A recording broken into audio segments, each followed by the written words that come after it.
ሰሞን ይበረድልኛል፣ ደግሞ አንድ ሰሞን ይነሳብኛልና በጣም ጭንቀት ነው። በቃ እኔ ያው ስለ ጤናዬ ጉዳይ ነው በጣም ነው የሚያስጨንቀኝ የሚያስለቅሰኝ። በቃ ከሰው ጋር ማውራት ምናምን ያስጠላኛል። በቃ ህይወቴ ፈተና ውስጥ ነው ያለው ወንድሜ። ምን እንደሚሻለኝ አላውቅም። ብቻ የሆነ ነገር በለኝ እና ያው ተስፋ አስቆርጦኛል አሁን ላይ በቃ ራሴ ምንም ራሴ ምንም እንደማልሰራ ምንም እንደማልጠቅም ነው የሚያደርገኝ ማለት ነው። በቃ እኔ ምን እሰራለሁኝ? በቃ የሆነ ተስፋ መቁረጥ አለ። እንዴት ነው አሁንም ስደት ምንም ሁሉ ነገር እያስጠላኝ ያው በግዴታ ነው ያው ግዴታ ሆኖብኝ እንደዛ ነው አስቤ የማደርሰው ማለት ነው። እና አሁን ላይ በጣም ጎኔን አሁን ራሱ በጣም እያቃጠለኛል፣ ይወጋኛል። በቃ ምን ማድረግ አለብኝ? ወንድሜ ብዙ ጥያቄ ነበር ያለ ግን ያው አንዳንድ ጥያቄ ስላልክ ነው እና ይቅርታ አነጋገር ያው ብዙም እንትን አይደለም። ይቅር በለኝ። ይሄን አንድ ነገር ልትለኝ ነው። ተስፋ ቆርጫለሁ በሁሉም ነገር በቃ። መልካም እሺ እህት አለምዬ እዚህ ጋር በደንብ መረዳት ያለብሽ ነገር አንድ ነገር አለ። ያ ምንድነው? እንደ ጥያቄሽን ጠቅለል አድርጌ ሳየው ዞሮ ዞሮ እያመመኝ ነው የኔ ችግር ህመም ነው ነገሩ። እና እየጸለይኩ ያለሁትም ነገር እንደው ግዴታ ሆኖብኝ ነው እንጂ ዝም ብዬ አይደለም፣ ከልብ አይደለም እየጸለይኩ ያለሁት። በበሽታ እየተፈተንኩ ነው ያለሁት ነው። ለመሆኑ ሱባኤ ገብተሽ ታውቂያለሽ እህቴ? በዚህ ጉዳይ ላይ በህይወትሽ ስላለው ጉዳይ ወይም ደግሞ ስለ ህመምሽ ጉዳይ ንስሐ ገብተሽ ሱባኤ ገብተሽ ጌታዬ ኢየሱስ ክርስቶስ በህይወት ያለውን ችግር አስወግድልኝ ብለሽ ገብተሽ ታውቂያለሽ? ቶሎ በይ። አዎ ወንድሜ ገብቼ አውቃለሁ። እኔ ንስሐም ገብቻለሁ። ሱባኤም ከአንድ ሁለት ሶስቴ ገብቻለሁ። እሺ ግን ሱባኤም ንስሐም ስገባ በቃ ያንቺ እንደማይቆጠር ነው የሚያሳስበኝ ማለት ነው። በቃ ንስሐም የሆነ ከልቤ እንዳልሆነ ነው የሚሰማኝ። እንደገና ሱባኤውን በቃ አሁን አንቺ ሱባኤ የገባሽው ምናምን እንደዛ ነው የሚያሳስበኝ። እሺ፣ አንደኛ ከልብ ይሁን፣ ሳትጠራጠሪ ግቢ። እሺ፣ ስትገቢ በጥርጣሬ አይነት ነገር ወይም ደግሞ ሊደረግልኝም ላይደረግልኝም ይችላል አይነት ነገር ከሆነ ፈተና ነው። ከመጸለይ በፊት ማመን ይቀድማል። ምክንያቱም ጌታ መድኃኒዓለም የጸለያችሁትን የለመናችሁትን ሁሉ እንዳገኛችሁት እመኑ ይሆንላችሁማል የሚል ቃል አለና አምናችሁም በጸሎት የምትለምኑትን ሁሉ ትቀበላላችሁ። ማቴዎስ ወንጌል ምዕራፍ 21 ቁጥር 2። ስለዚህ ሳትጠራጠሪ እንደሚደረግልሽ አምነሽ ነው መጸለይ ያለብሽ አንደኛ። ሁለተኛ ሲቀጥል ደግሞ ከስጋዊ ፍላጎቶችሽ በፊት ወይም ደግሞ እንዲደረግልሽ በህይወትሽ ከምትፈልጊው ነገር በፊት እስቲ እግዚአብሔር መጀመሪያ ራሱን ፈልጊው። ምክንያቱም ይሄን ያልኩበት ምክንያት በኦሪት ዘዳግም ምዕራፍ 4 ቁጥር 29 ላይ በልብም ሁሉ በነፍስም ሁሉ የፈለግከው እንደሆነ ታገኛለህ ይላል። ከምድራዊ ፍላጎታችን ብቻ እኛ ለራሳችን ከሚያስፈልገን ፍላጎታችን በላይ እስቲ በፍጹም ልባችን ወደ እግዚአብሔር እንመለስ። መጀመሪያ እሱ ይቀድማል እህቴ። ምናልባት አሁን እየጸለሽ ያለሽው ጸሎት፣ እየሰገርሽው ያለሽው ስግደት፣ ንስሐም መግባትሽ፣ ሱባኤም መግባትሽ እነኚህ ሁሉ በህይወትሽ ያለውን ችግር ከመቅረፍ አንጻር ብቻ ከሆነ ችግር ነው እና እስቲ ከምንም በላይ በፍጹም ልብሽ እስቲ እግዚአብሔርን ፈልጊው። እስቲ የእሱን ፍቅር ተጠሚ መጀመሪያ። ትክክለኛ መንፈሳዊነት ጌታን መውደድ ብቻ አይደለም፣ መጸለይ መስገድ ብቻ አይደለም፣ እርሱ መራብና መጠማትም ጭምር እንጂ ስለሆነ እና ከልብሽ ይሁን መንፈሳዊ ህይወቱ ከልብ ይሁን። እሺ እህቴ ግልጽ ነው። ስራም እኮ እንደዛ ነው። በቸልተኝነት የተሰራ ስራ ከሆነ እንደዚሁ አጥጋቢ አይሆንም ወይም ጥሩ የሆነ ውጤት ለውጥ አያመጣም። ነገር ግን ከልባችን የምናደርግ ከሆነ ግን ያ ነገር ይስተካከላል። እና እህቴ ከልብሽ ይሁን። እሺ አንተም አምላክ እግዚአብሔርን በፍጹም ልብህ፣ በፍጹም ነፍስህ፣ በፍጹም ኃይልህ ውደደው ፈልገው ተብሎ እንደተጻፈው ማለት ነው። ኦሪት ዘዳግም ምዕራፍ 6 ላይ ምዕራፍ 6 ቁጥር 4 እስከ 8 ግልጽ ነው እህቴ። ከልብ ይሁን ከልብ። እናም ደግሞ በህይወትሽ መስተካከል ያለባቸው ነገሮች ካሉ እነሱን ማስተካከያቸው እስቲ። ለምሳሌ ወጣ ገባ አይነት ነገር ካለ አለ ወጣ ገባ በመንፈሳዊ ህይወት በስግደት በጸሎት አለ ወይ? በስግደት በጸሎት ወጣ ገባ። አዎ እሱ ሙዚቃ ምላሽ ያዘገያል። ምን አልሽኝ? ምላሽ ያዘገያል እሱ። ሙዚቃ ምናምን እንዲያዳምጥ ነው የሚያደርገኝ። በቃ ሳልፈልግ እንዲሰማ ምናምን ያደርገኛል። እና ያው በቃ የሆነ 4 ዓመቴ ምናምን እንደዚህ በሽታ ያው አንድ አይነት በሽታ በቃ አሁን ላይ እግሬ ላይ ምንም ቆሜ መጸለይ ራሱ አልቻልኩም። በጣም ነው የሚወጋኝ ምናምን መስራት አልቻልኩም። ብቻ አላውቅም በበሽታው በጣም እንትን እየተፈታተነኝ ነው። ወይ ሀገሬ ልግባ ብዬ ሳስብ ደግሞ ሀገሬ መግባትም በቀጣይ ይኸውልሽ ሀገሬ እህቴ በደንብ አዳምጪኝ። አንደኛ ከልብ ይሁን ጸሎቱ፣ ስግደቱ፣ ሁሉም ነገር ከልብ ይሁን። በፍጹም ልብሽ በቆራጥነት ተነሺ። ሁለተኛ ሲቀጥል ደግሞ ጽኑ እምነት ይኖርሽ እንደሚደረግልሽ። አንደኛ አልተቋረጠም። የምታቋርጪው ወጣ ገባ አይነት ከሆነ መንፈሳዊ ህይወት ይሄ ባለፈውም እንደነገርኳችሁ የሆነ እንዲበስልን የምንፈልገውን ነገር እሳት ላይ ጥደን እያወረድን አንዴ እንደመጣድ እያወረድን አንዴ እንደመጣድ ነው የሚሆነው። በመሃል እያቋረጡ መድኃኒት መዋጥ በሽታው መድኃኒቱ እንዲለማመድና በሽታው ለመድኃኒቱ ምሽግ እንዲሰራ እድል መስጠት ነው። ልክ እንደዚሁም በህይወታችን ለምንፈልገው ነገር ዓላማ ነገር መንፈሳዊ ህይወታችን ያዝ ለቀቅ የምናደርገው ከሆነ ልክ እንደዛው ነው። እና እህቴ እንደዚህ አይነት ወጣ ገባ ነገር የሚለውን አቁሚ። ቋሚ የሆነ ቀጥ ያለ መንፈሳዊነት ይኑርሽ። ግልጽ ነው። ቀጥ ያለ መንፈሳዊነት ይኑርሽ፣ ወጣ ገባ ሳትይ። እናም በፍጹም ልብሽ እግዚአብሔር አምላክን ፈልጊው። ግን የሆነ ነገር እንዲስተካከልሽ ያንን ነገር ያልሽው መንፈሳዊነት ከሆነ ግን ቋሚነት የለውም እህቴ። እሺ ተረዳሽ? አንዱ ይሄ ነው። ሌላው ደግሞ መናፍስቱንም የምትቀጠቅጪ ከሆነ ያዝለቀቅ ከሆነ ሰነፍ ነን። በነገራችን ላይ ብዙዎቻችሁ እህት ወንድሞቼ አፌም ሞልቼ እናገራለሁ፣ ሰነፍ ነን ብዙዎቻችን። በመቁጠሪያ ላይ የሆነ ነገር በህይወታችን ለውጥ እንዲመጣ እንፈልጋለን፣ ግን መናፍስቱን ወይ ያዝ አድርገን ከቀጠቀጥን ላይቀር ቋሚ የሆነ ቅጥቀጣ ፕሮግራም የለንም። ሲመችን ብቻ ነው መቁጠሪያ የምንጠቀመው። ተሳሳትኩ እንዲገርም እስቲ ሳትደብቁ። እንደዛ አይደለ ብዙዎቻችን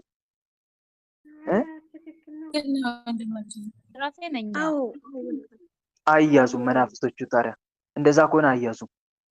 የምንፈልገው ለውጥ አናመጣም። የሆነ ሲመቸን ብቻ ምን በረታ ከሆነ የሆነ አንዴ ደግሞ እርግፍ አድርገን ከሆነ ከዛ በኋላ ለውጥ አላመጣ አልኩኝ እንላለን። ተስፋ እየቆረጥኩ ነው እንላለን። ስለዚህ አያያዛችንም ጭምር ይወስነዋል ማለት ነው።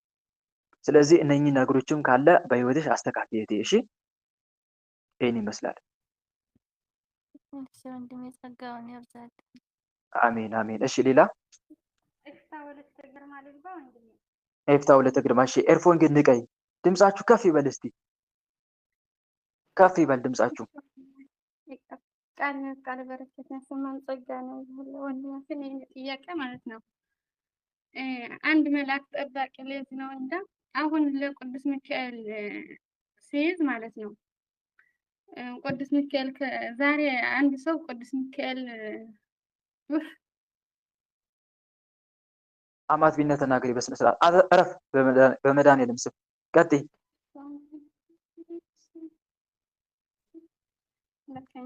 አሁን ወንድማችን ማለት ይጠረጠሩ ነው። አሁን ለቅዱስ ሚካኤል ራስ አሳልፈ ከሰጠው ማለት ነው ሌላ ደግሞ ዛሬ ለቅዱስ ገብርኤል ነው የሚሰጠው ብዬ የቅዱስ ገብርኤል ድርሳን ላደርስና በቃ አንድ ሰው አንተ አሁን ቅዱስ ሚካኤል ከወደድኸው እኔ ካንተ ጋር ነው የምሆነው። አንድ ሰው መጥቶ ደግሞ ቅዱስ ገብርኤል እኮ እኔ በጣም ነው የምወደው ምናምን ስለን ከሱ ጋር ነው የምሆነው። በቃ እንደዚህ ያስጠፋኝ። እሺ ቋሚነት የለም ማለት ነው ባጭሩ። ቋሚነት የለም። ስለ ቅዱስ ሚካኤል ሲወራ ወይኔ ቅዱስ ሚካኤል እንት ያለሽ፣ ስለ ቅዱስ ገብርኤል ሲወራ ደግሞ ነገ ደግሞ ወይኔ ቅዱስ ገብርኤል። ይሄ ቋሚነት የለም። በነገራችን ላይ ከሁለት ነገር ልመልስልሽ። አንደኛ በነገራችን ላይ አንድን ቅዱስ እንዲረዳን ከፈለግን የአንድን ቅዱስ እርዳታ ከፈለግን የዛን ቅዱስ መልክ ማቋረጥ የለብንም። በቋሚነት ከተማጸን ላይቀር መማጸን አለብን። አንድ መረዳት ያለብን ነገር ነው። ሌላው ደግሞ ሁሉም መላእክት እንደተሰጣቸው ጸጋና ኃላፊነት በሚገባ ይወጣሉ ኃላፊነታቸውን። ግልጽ ነው አይደለ? ለምሳሌ ቅዱስ ሚካኤልን የሚማጸን በጣም ብዙ በረከት የሚያገኝ፣ ቅዱስ ገብርኤልን የሚማጸን ደግሞ ትንሽ በረከት እንደዛ አድርጋችሁ እንዳትስሉ። እሺ እንዲህ የሚባል ነገር የለም። ሁሉም እንደ ትጋቱ ነው። እሺ እንደ ትጋቱ እንደምኑ እንደ ትጋቱና እንደ እምነቱ ነው። እንደ እምነቱ ነው የሚደረግልን። ቅዱስ ሚካኤል የሚያሰጠውን በረከት ሊቀ መላእክት ቅዱስ ገብርኤልም ያሰጣል። ቅዱስ ገብርኤል የሚያሰጠውን በረከት ሊቀ መላእክት ቅዱስ ሩፋኤልም ያሰጣል። ሌሎች መላእክት ያሰጣሉ። ዋናው ትልቁ ነገር እዚህ ጋር እምነታችንና ትጋታችን ነው። እሺ ምናችን ነው? እምነታችን፣ ትጋታችን። የኛን እምነት እያየ ነው እግዚአብሔር አምላክ በቅዱሳኑ መላእክት በኩል በረከቱ የሚልክልን። በቅዱሳን መላእክት በኩል ጥበቃውን የሚያጸናልን የኛን እምነትና ትጋት እያየ እንጂ ቅዱስ ሚካኤልን የያዘ በጣም ትልቅ ጥበቃ ይደረግለታል። ይሄ ምንፍቅናም ጭምር ነው። ቅዱስ ገብርኤልን የያዘ እንደዚህ አይነት ነገር እንዲህ ብሎ ነገር የለም። ሁሉም እግዚአብሔር ባዘዛቸው መሰረት እንደኛ እምነትና ትጋት እኛን ለማገልገል ሁሉ መላእክት ዝግጁ ናቸው። ግልጽ ነው። ተረዳሽኝ እቴ? አንዱ ይሄ ነው። አትዋዥቂ፣ በአንዱ ጽኚ። አሁን በተረፈ ጓደኛ ሁሉንም ቅዱሳን መማፀንሽ መልካም ነው፣ ጥሩ ነው። ሁሉንም ቅዱሳን በረከት መጠየቅ መልካም ነው። ግን እንደ አንድን ቅዱስ ደግሞ በቋሚነት እንዲረዳን ከተማጸንን ደግሞ ያን የዛን ቅዱስ መልክ አለማቋረጥ ነው። ተረዳሽ? ይሄን ይመስላል ባጭሩ። አሁን ጓደኛ አለኝ ማለት ነው። እሱ ለቅዱስ ገብርኤል ነው የምወደው። እኔ ደግሞ በቀደም ቅዱስ ሚካኤል፣ አሁን ደግሞ ኪዳነ ምሕረትና እመቤታችን የሚብል ማለት ነው። ኪዳነ ምሕረት በኢትዮጵያ ያለው በጣም ነው የምወዳት። ከብዙ መከራ አስወጥቻለሁ። አሁን ግን ለ20 እና 16 ማለት ነው የተጠራጠርኩ አንድ የሆነች እያወቅኩ ማለት ነው። እመቤታችን ስለምን ኪዳነ ምሕረት ስላለሁ በቃ ለሁላችሁ ነው። አሁን ጓደኛ ለቅዱስ ገብርኤል በጣም ስለምወድ አሁን ደግሞ እኔ ከሱ ጋር ነው ለቅዱስ ገብርኤል ነው የምወደው ምናምን ብዬ ከሱ ጋር ሆናለሁ። በዛ ደግሞ በእመቤታችን በኪዳነ ምሕረት አንድ የሆነ እያወቅኩ ማለት ነው 16 ስላለሁ ጠርጥር በዛ በቃ እኮ ታለም። ይሄ እኮ ከእውቀት ማነስ የመጣ ጥርጣሬ ነው። ይሰማችኋል? ድምጼ ይሰማችኋል? አዎ ይሰማል። በደንብ ነው የሚሰማው ወንድሜ። እየነገርሽኝ ያለው እኮ እቴ ኤፍታ ወለተ ገሪማ ከእውቀት ማነስ የተነሳ የመጣብሽን ጥርጣሬ ነው የምታየው። 21 እና 16 አዎ አንድ ናት፣ ራሷ ናት፣ እመብርሃን ናት። 21 ቋሚ በዓሏ ነው። በነገራችን ላይ 21 ቋሚ በዓሏ ነው። በተለይ በዓለም ቤተክርስቲያን እንዲተገበር በፍትሐ ነገሥትም ጭምር የታዘዘ በዓሏ ነው 21። 16ን ለምንድን ነው የምናከብረው? በ16 ዕለቷን ቃል ኪዳን የተቀበለችበት ዕለት መሆኑን አስበን በቃል ኪዳንሽ እንማጸናለን፣ በተገባልሽ ቃል ኪዳን ብለን። ግልጽ ነው አይደለም? አንዱ ከዚህ ነው። ስለዚህ በ16ም የሚያከብራት በ21ም የሚያከብራት ራሷን እመቤታችን ነው አንደኛ። በ16ም ብናከብራት የእሷን በረከት ነው የምናገኘው፣ በ21 ብናከብራት የምናገኘው በረከቷን ነው። አንድ ሌላው ደግሞ ቅዱስ ገብርኤል ስለተማጸንሽ የመብርሃን በረከት አይቀርብሽም። እሷንም መማጸን በዕለቷ ሁሉም ቅዱሳን በዕለታቸውን ምናቸውን እናደርሳለን? መልካቸውን አናደርስም? ድርሳናቸውን ገድላቸውን አናደርስም? እናደርሳለን አይደል? ስለዚህ የሁሉም በረከት አይቀርብንም። ይበልጥ ደግሞ የዛን ቅዱስ እርዳታ ስናገኝ ስንሻ ደግሞ ያንን ቅዱስ ወይ በየዕለቱ መልኩን የምናደርስበት ሁኔታ ይኖራል። ስለዚህ ይሄ ከአንቺ እምነት እጥረት የተነሳ ዲያብሎስ የአንቺን ደካማ እምነት ተከትሎ ምን እያደረገ ነው? ጥርጣሬ እየዘራብሽ፣ ወይኔ በቃ የቅዱስ ገብርኤል ቀረብሽ፣ ወይኔ የመብራን ቀረብሽ አይነት ጨዋታ እየተጫወተ ነው ባይምሮሽ ማለት ነው። ተረዳሽ? ስለዚህ ይህን ጨዋታውን ደግሞ ልታስቆም ይገባል። የምታስቆሚው እንዴት ነው? አንደኛ በማወቅ አሁን የነገርኩሽን በመረዳት በልብሽ ውስጥ በማስቀመጥ፣ ሁለተኛ ሲቀጥል ደግሞ የሁሉም በረከት እንደማይቀርብሽ ማመን። እግዚአብሔር እረኛዬን የሚያሳጣኝ የለም በሚለው ቃል ይታመናል መንፈሳዊ ሰው። እግዚአብሔር እረኛዬ ነው የሚያሳጣኝ የለም፣ እግዚአብሔር እረኛዬ ነው የሚያሳጣኝ የለም፣ በለመለመ መስክ ያሳደረኛል፣ በዕረፍት ውኃ ዘንድ ይመራኛል። እሱን ከያዝን ሁሉም ነገር እናገኛለን። አንድ መረዳት ያለብን ነገር ይሄ ነው። እሺ እህቴ ተረዳሽ? ይሄ የማበላለጥ ጉዳይ አይደለም። የማበላለጥ ጉዳይ ሳይሆን የፍቅር ጉዳይ ነው። ፍቅራችን የሚያደላው ከዛ አንጻር ነው እንጂ ማበላለጥ ጉዳይ አይደለም። ተረዳሽ? ፍቅር የአንድ ቅዱስ ፍቅር ስለፈለኩ ነው። ለዛ ነው ወንድሞች እኮ ምን ችግር አለ ታዲያ? በአንዱ መጽናት ነዋ። አትጠራጠሪያ። በአንዱ ስለጸናሽ ደግሞ የሌሎችን በረከት እንደማታጭ ራስሽን አሳምኛ። ግልጽ ነው አይደል? ንግግሬ ወንድሞች ግልጽ አይደለም እንዴ? አንደኛ በአንዱ መጽናት፣ ሁለተኛ የሌሎችንም ጭምር እንደማታጭ ማመን። በቃ አለቀ። ማመን ይሄን ይመስላል ባጭሩ። እሺ ሌላ ሰው? አሜን። ሌላ ሰው? ወለተ ስላሴ። እሺ ቀጥይ። እሺ ወንድማንም ጸጋውን ያብዛልህ። አሜን አሜን። የኔ ጥያቄ ከ2 ሳምንት በፊት በእርግጥ ጥያቄ ስለሆነብኝ ነው ወንድሜ፣ ስልክ አንስቼ አላውቅም ነበርና እሺ እና የዛኔ እንዴት እንዳነሳው አላውቅም፣ ግን አሁን በቃ አውርቼዋለሁ። አላውቀውም ግን እሺ አወራሁትና ወጣ። ደግሞ መልሶ ደወለ፣ ግን ተቆጥቼ ዘጋሁት። በምን እንደተቆጣሁትም አላውቅም፣ ግን በቃ ተጨነቁ። 2 ሳምንት ሆነኝ። ስለ ቁጥሩ ብቻ ነው የማስበው። በቃ እንዲደውልኝም መብርሃንም ተማጸንኳት፣ ግን ሊደውልኝ አልቻለም። በቃ የተጨነቁ በቃኝ። እንዲደውልልኝ ነው እንዳይደውል? እንዲደውልልኝ ነው እንጂ። እሺ ግን በቃ ተጨነቁ። ለምን እንደማስበው እኔ ቆይ አላውቅም። ጥያቄ ልጠይቅሽ እስቲ። ቆይ ጥያቄ ልጠይቅሽ። ጊዜሽን በምንድን ነው የምታሳልፊው? አታነቢም? ቅዱሳት መጽሐፍትን ንገረኝ እስቲ። የቅዱሳን ታሪክን አነባለሁ። ከኦሪት ዘፍጥረት ጀምረሽ ታሪኮችን አታነቢም? የምንባብ ፕሮግራም የለሽም? ባጭሩ እስቲ ምን ላይ ደረሽ? እስከ ዛሬ ድረስ መጽሐፍ ቅዱስ ስታነቢ የትኛው ምዕራፍ ላይ ደረሽ? ንገረኝ እስቲ። ምን ላይ ደረሽ? አንድም እኮ በነገራችን ላይ አይምሯችን ቢዚ ካላደረግነው በቅዱሳት መጽሐፍት ልክ እንደዚህ አይነት ችግር ውስጥ እንገባለን። ለዛ ነው እሺ እህቴ ወለተ ስላሴ ቢዚ የምንገባው አንድም አይምሯችን ስራ ስናስፈታው ነው። ተግባር መፍታት እንቅልፍን ታጣለች፣ የታካችም ረፍት ትራራለች እንዳለው መጽሐፈ ምሳሌ 19:15። እሺ መልሽልኝ እህቴ። ወይም ካልሆነ በውስጥ አውሪኝ። እሺ በውስጥ አውሪኝ ካልሆነ እዚህ ማውራት ካልፈለግሽ። ሌላ ሰው ይባ ሌላ ሰው ቀጥሉ። ቶሎ ቶሎ በሉ፣ ሰዓታችን እንጠቀም። ጥያቄ ያለው ካለ ከሌለ ወይ እኔ የራሴን ርዕስ ይዤ ላስተምር መሰለኝ። እሺ ወለተ ስላሴ።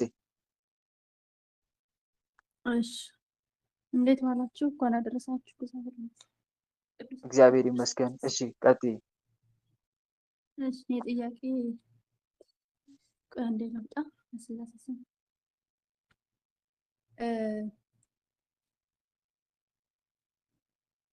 ትንሽ ጠፋብሽ? አይደለም ጠፍቶብኝ አይደለም። ዮሐንስ ወንጌል ማለት ነው። ዮሐንስ ወንጌል እሺ ከአንድ እስከ መጨረሻ ያለው ማለት ነው። ከአንድ ምንድነው የሚለው? ኢየሱስ ምዕራፍ አንድ ነው። ኢየሱስ ተናገረ ወደ ሰማይ። አዎ አይደለም። ምዕራፍ አንድ ቁጥር ስንት? ወንጌል ምዕራፍ 17 ከ1 እስከ 5 ያለው ማለት ነው። ቁጥር 1 እስከ 5 ዮሐንስ ወንጌል ምዕራፍ 17 ከ1 እስከ 5። እሺ እና ምንድነው የሚለው? ያው ሙስሊሞች ያለው ጥያቄ ማለት ነውና እሺ ጌታችን ኢየሱስ ክርስቶስ ያው እግዚአብሔር አብ አባቱ እንደሆነ እናውቃለን፣ ሁላችንም ክርስቲያን እናውቃለን። ግን ሙስሊሞች ደግሞ ምንድነው የሚለው? አብ ማለት አላህ ማለት ነው ይላሉ። እና እሺ እዚህ ዮሐንስ ወንጌል ምዕራፍ 17 ከ1 እስከ 5 ያለው ጠቅሰው ማለት ነው። ስለዚህ አብ ማለት አላህ ማለት ነው ይላሉ። እና እንደዛ ነው። ትክክል ናቸው እነሱ ወይስ እንዴት ነው? እሺ ጥሩ ጥያቄ ነው። በመጀመሪያ በተአምር አብ አላህ ሊሆን አይችልም። ለምን በይ ባጭሩ ልንገርሽ። የመጽሐፍ ቅዱሱ አብ ልጅ አለው። ምን አለው? ምን አለው? ልጅ አለው። አላህ ግን በተአምር ልጅ ሊኖረው አይችልም። ይሄም የራሳቸው ቁርአን ያረጋግጠዋል። ግልጽ ነው አይደል? ስለዚህ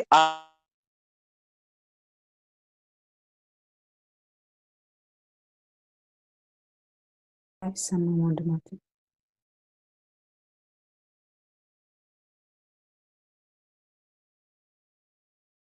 በስላሴ ስም ይሰማችኋል ድምጼ? አሁን ይሰማል። ተቋርጦ ነበር። መልካም እሺ። እየሰማል አይደል ድምጼ? እህቴ እየሰማሽኝ? አዎ ይሰማል። ይቀጥል። መልካም። መጽሐፍ ቅዱስ ላይ ያለው ልዑል እግዚአብሔር አብና አላህ በጭራሽ አይገናኙም። ለምን ከተባለ አላህ የመጀመሪያው መለያችን፣ በጣም ብዙ መለያዎችን ማምጣት ይቻላል። ግን በዋናነት ግን ልትይዥ የሚገባው ነገር መጽሐፍ ቅዱስ ላይ አብ ልጄ እያለ ማንን ይጠራዋል?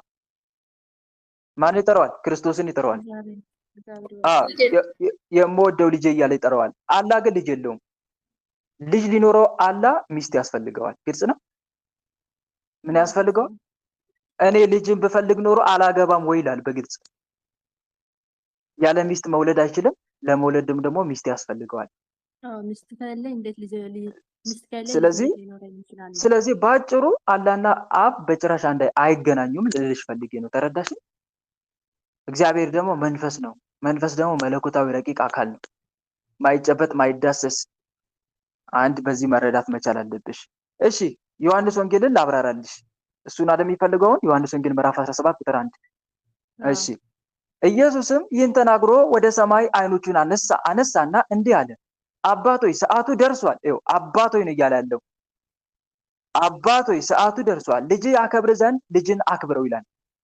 እዚህ ጋር ወደ ሰማይ አይኖቹን አነሳ የሚለው ጌታችን ስጋን የተዋሃደ ፍጹም ሰው መሆኑን ለማሳየት ነው። ግልጽ ነው። ጌታችን ስጋን የተዋሃደ ፍጹም ሰው መሆኑን ለማሳየትና ለእኛ የጸሎት ስርዓትን አራያን ለማስተማር አይኖቹን ወደ ሰማይ አነሳ። ስትጸልዩ ምን በሉ ማለቱ ነው? አይናችሁን ወዴት? ወደ ሰማይ አይቶ መጸለይ በተግባር እያስተማረን ነው ማለት። ለእኛ የጸሎት ስርዓትን አራያ ለማስተማር አይኖቹን ወደ ሰማይ አነሳ። መለኮቱስ በሰማይ በምድርም የመላ ነውና፣ መለኮቱን ካልን በሰማይ በምድር የመላ ነው። ግን እንደ ሰውነቱ ሰው እንደመልበሱ ስጋ እንደመሆኑ ግን አይኖቹን ወደ ሰማይ አነሳ ተብሎ ተነገረለት። ሰዓቱ ደርሷል አለ። ምንድነው? የትኛው ሰዓት ነው? ሰዓቱ ደርሷል። እዚህ ላይ ሰዓት የተባለው ለዓለም ድነት ሲል በፈቃዱ የሚሰቀልበት የሞት ስልጣን የሚሻርበት የክብር ሰዓቷ መድረሷን መናገሩ ነው። በአጭሩ ልሰቀል ነው፣ ለዓለም ቤዛ ሊሆን ነው ነገሩ። ልጅን አክብረው አለ። ልጅን ምን በለው? አክብረው። ይህ ልመና የባህሪያ አባቱ ለሆነው ለአብ የቀረበ ነው። በኦርቶዶክስ ተዋህዶ ትርጓሜ መለኮታዊ ክብሩ በስጋው በሰውነቱ እንዲገለጥ በትንሳኤውና በእርገቱም በምድር ላሉት ሁሉ እርሱ እውነተኛ የክብር ባለቤት መሆኑ ይታወቅ ዘንድ የተናገረው ነው። አምላክነቴ ማንነቴ ይታወቅ ነው ባጭሩ። ግልጽ ነው። ግልጽ ነው። ግልጽ ነው። ከአንተ ጋር ያለኝን መለኮታዊ አንድነት ይገለጥ ነው ባጭሩ። ይሄን የሚናገረው ግን አብ የሚሰማ አብ ተቀባይ ወልድ ደግሞ ላኪ ሆኖ አይደለም። ባጭሩ ማን እንዲሰማን የተፈለገው? ይሄን ሁሉ ጸሎት የሚጸልየው ክርስቶስ ለምን መሰላችሁ? አጠገቡ ጋር ማን አሉ? ማን አሉ? ሐዋርያት አሉ። ባጭሩ የመጣው በአብ ፈቃድ መሆኑን ለመግለጽ ነው። ይሄን ሁሉ በእነሱ ፊት የሚናገረው በአብ ፈቃድ የመጣ በራሱ ፈቃድ ብቻ ሳይሆን ወይም ደግሞ እነሱ ይጠራጠሩ አልነበረም። ስለ እምነታቸው ጉለት ነው ይሄን የሚናገረው። ባጭሩ ስለ እምነታቸው ጉለት ነው። እሺ ቁጥር 2 ላይ ለሰጣው ሁሉ የዘላለምን ሕይወትን ይሰጣቸው ዘንድ በስጋ ለባሹ ላይ ስልጣን ሰጠው ይላል። በስጋ ለባሹ ላይ ስልጣን ሰጠው የሚለው ክርስቶስ በፍጡራን ሁሉ ላይ የፈጣሪነትና የጌትነት ስልጣን አለው። ሰጠው መባሉ በሰውነቱ በተዋህደው ስጋው ያገኘውን የባህሪ ስልጣን ያሳያል። በአጭሩ ስጋ ምን አልነበረም? የባህሪ ጌታ ነበር እንዴ? ስጋ የባህሪ ጌታ አልነበረም። ግን የስጋ አምላክነት ከየት የተገኘ ነው? በተዋህዶ ከማን ጋር? ከመለኮት ጋር አንድ ስለሆነ ነው አይደል? ባጭሩ የተፈለገበት ምክንያት ስጋ በተፈጥሮ አምላክነትን ያገኘ ሳይሆን በተዋህዶ አምላክነትን ገንዘብ ያገኘ መሆኑን ለማድረግ ነው። ታዲያ ለምን ወደ አብ መጸለይ ያስፈልገው? የሱ መለኮትነት ከአብ መለኮትነት ጋር ምን ስለሆነ? አንድ ስለሆነ። አዎ ለዛ ነው። እና በሰውነቱ በተዋህደው ስጋ ያገኘውን የባህሪ ስልጣን ለማሳየት ነው። መለኮትና ስጋ በተዋህዶ አንድ በመሆናቸው በሰውነቱ ስልጣን ተሰጠው ሲባል መለኮታዊ ስልጣኑን በስጋው መግለጡን ያመለክታል። ሌላው የዘላለምን ሕይወትን ይሰጣቸው ዘንድ የክርስቶስ ስልጣን ሰውን ለመቅጣት ሳይሆን በአብ ያመኑትንና የተመረጡትን ምዕመናንን ከዘላለም ሞት አድኖ የዘላለም ሕይወትን መንግስተ ሰማያትን ለማውረስ ነው። የዘላለምን ሕይወትን ይሰጣቸው ዘንድ ለምን በሐዋርያቱ ፊት ይሄን ተናገረ? ዓለምን ላድን እንጂ በዓለም ልፈርድ አልመጣሁም አላለም? መጀመሪያ ዮሐንስ ወንጌል 12 ላይ ሐዋርያት ምን ይሉ ነበረ? እባክህ ጌታ ሆይ ከሰማይ እሳት አውርድና ሁለቱን ከተሞች አጥፋ እያሉ ይጠይቁት አልነበረ? ይጠይቁት ነበረ። ከዛ እሱ ደግሞ የሰው ልጅ ሰውን ሊያድን እንጂ ምን ሊያደርግ አልመጣም? ሊያጠፋ አልመጣም። ስለዚህ የመጣበትን ዓላማ ለአብ በመጸለይ ለማን እየተናገረ ነው ማለት ባጭሩ? ለሐዋርያቱ መናገሩ ነው። አዎ የክርስቶስ ስልጣን ሰውን ለመቅጣት ሳይሆን በአብ ያመኑትን የተመረጡትን ምዕመናንን ከዘላለም ሞት አድኖ የዘላለም ሕይወትን መንግስተ ሰማያትን ለማውረስ የመጣ መሆኑን። ቁጥር 3 ላይ እውነተኛ አምላክ ብቻ ይሆን ካንተን የላከውንም ኢየሱስ ክርስቶስን ያውቁ ዘንድ ይህች የዘላለም ሕይወት ናት። እውነተኛ አምላክ ብቻ የሆንክ አንተን ሲል ምን ማለት ነው? ይህ ቃል አብን ከሐሰተኞች ጣዖታት ለመለየት የተነገረ እንጂ ወልድን ክርስቶስን ከአምላክነት የሚለይ አይደለም። እንዴት? አብ እውነተኛ አምላክ እንደሆነ ሁሉ ወልድም በዮሐንስ መጀመሪያ ላይ ዮሐንስ ወንጌል አንደኛ ዮሐንስ ምዕራፍ 5 ቁጥር 22 ላይ እውነተኛ አምላክና የዘላለም ሕይወት ተብሎ ተጽፏል። ስለማ ስለ ወልድ እርሱም እውነተኛ አምላክና የዘላለም ሕይወት ይላል። ስለዚህ እዚህ ጋር የተጻፈበት ትልቁ ምክንያት ምንድነው? አምላክ አንድ ብቻ መሆኑን ለመግለጽ ነው። ባጭሩ ግልጽ ነው። ማን አንድ ብቻ? አምላክ አንድ ብቻ። የአብ አምላክነት ከታወቀ የአብ አምላክነት የኔ ከሆነ ብሎ ግልጽ ነው። የአብ አምላክነት ከተገለጠ የአብ ብቸኛ አምላክነት ከተገለጠ የአብ አምላክነት የማን መሆኑ ነው? የእሱ ነው። ስለዚህ ዋና የተፈለገበት ዓላማ ሰውን ከጣዖት አምልኮ አስተሳሰብ መለየት ነው። አምላክ አንድ ብቻ መሆኑን ለማጠየቅ ነው። ለምሳሌ አንደኛ ቆሮንቶስ ምዕራፍ 8 ቁጥር 5 ላይ እንደዚህ የሚል ቃል አለ። መቼም ቢሆን ብዙ አማልክትና ብዙ ጌቶች የተባሉ አሉ። ነገር ግን በሰማይም ሆነ በምድርም ሆነ አማልክት የተባሉ ምንም ቢኖሩ ለእኛስ ነገር ሁሉ ከእርሱ የሆነ እኛም ከእርሱ የሆንን አንድ አምላክ አብ አለን አይደል? ይላል አይደል? አንድ አምላክ አብ አለን። ነገርም ሁሉ በእርሱ በኩል የሆነ እኛም በእርሱ በኩል የሆንን አንድ ጌታ ማን አለን? ኢየሱስ ክርስቶስ አለን ይላል። ምን ላይ ነው አንደኛ ቆሮንቶስ 8? ለምን ሐዋርያው ቅዱስ ጳውሎስ አብን በአምላክ ጠራው? ለምን ክርስቶስን ጌታ ብሎ ጠራው? ምክንያት አንደኛ ከአካላዊ ግብር አንፃር አካላዊና አምላካዊ የሚባል ግብር አለ። እሺ በስላሴ ምንና ምን የሚባል አካላዊና ግብር አለ። አካላዊና አምላካዊ እንዴት? እስቲ ዛሬ ስለ ስላሴን በደንብ እንማር። በሰፊው ውስጥ ላስተምራችሁ። ነገር ሁሉ በአብ ልብነት ይታሰባል። በማን ልብነት? በአብ ልብነት። ነገር ሁሉ በአብ ልብነት የታሰበው በወልድ ቃልነት ይፈጠራል፣ ይሰራል፣ ይደረጋል፣ ይተገበራል። በማን ቃልነት? በወልድ ቃልነት። ነገር ሁሉ በመንፈስ ቅዱስ ሕያውነት ወይም እስትንፋስነት ይጸናል። ያ ምን የሆነው የተፈጠረው ነገር ይሄ አካላዊ ግብር ይባላል። አብ ልብ ነው። ነገሮች ሁሉ ዲዛይን የሚደረጉት በማን ልብነት ነው? የሚታሰቡት በአብ ልብነት። አብ ምንድን ነው? ልብ አይደል የሚባለው? ልብ። ወልድስ ቃል፣ መንፈስ ቅዱስ እስትንፋስ። ለምን አብ ልብ ተባለ? ከሁለት አንፃር። አንደኛ ከአካላዊ ግብር አንፃር። ማሰብ የማን ነው? ከአካላዊ ግብር። ከአምላካዊ ግብር አብም ያስባል፣ ወልድም ያስባል፣ መንፈስ ቅዱስ። ከአምላካዊ ግብር ካየን፣ ከአካላዊ ግብር ካየንስ ማሰብ የማን ልብነት ነው? የአብ። ከአካላዊ ግብር መፍጠር የማን ስራ ነው? የወልድ። የታሰበው ነገር የሚፈጠረው በማን ነው? መንፈስ ቅዱስ፣ በወልድ።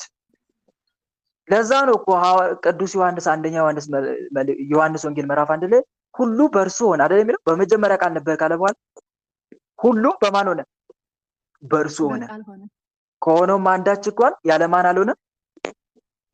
ያለ ቃል አልሆነም። ይሄ ማለት አብ ቢያስብ በማን ነው ስራው የሚሰራው?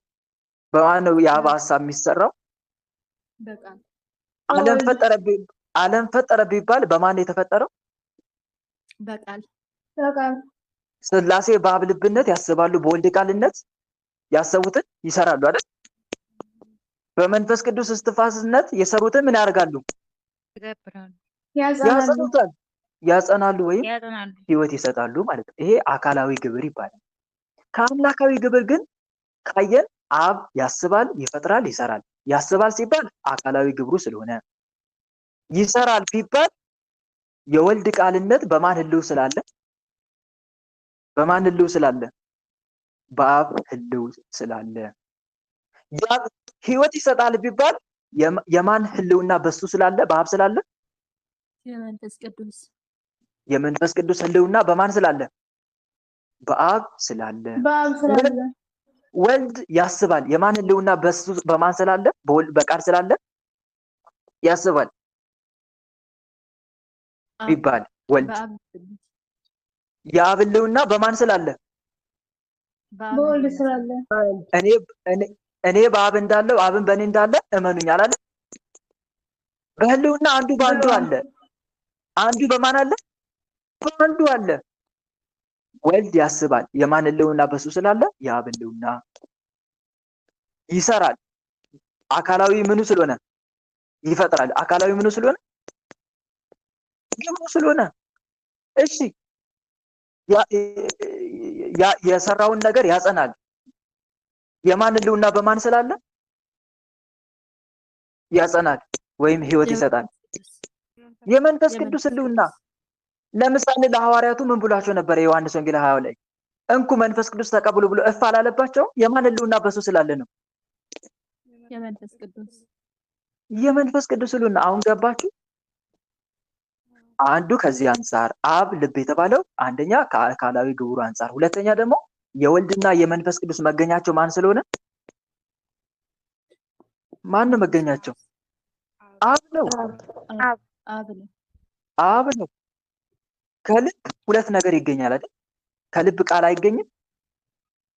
ከልብ ይገኛል። ከአብም ማን ተገኝቷል? ቃል የተባለው ማን ተወልዷል? እግዚአብሔር ወልድ አዎ። መውለድ እና መፍጠር የተለያየ ነው። እሺ እዚህ ጋር በደንብ ተገኘ ወይም ተወለደ ሲባል ከመፍጠር ጋር በጭራሽ ማይገናኝ ነገር ነው። አንድ እዚህ ጋር በደንብ ተረዱ።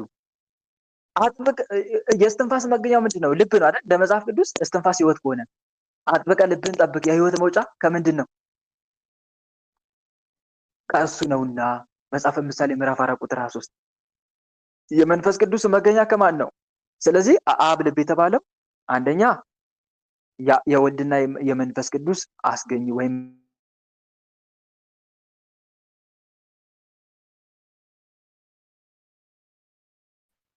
ከእኔ ብቻ ነው ድምፅ አይሰማም። የለም ወጥቷል፣ ይመጣል፣ ጠብቁ።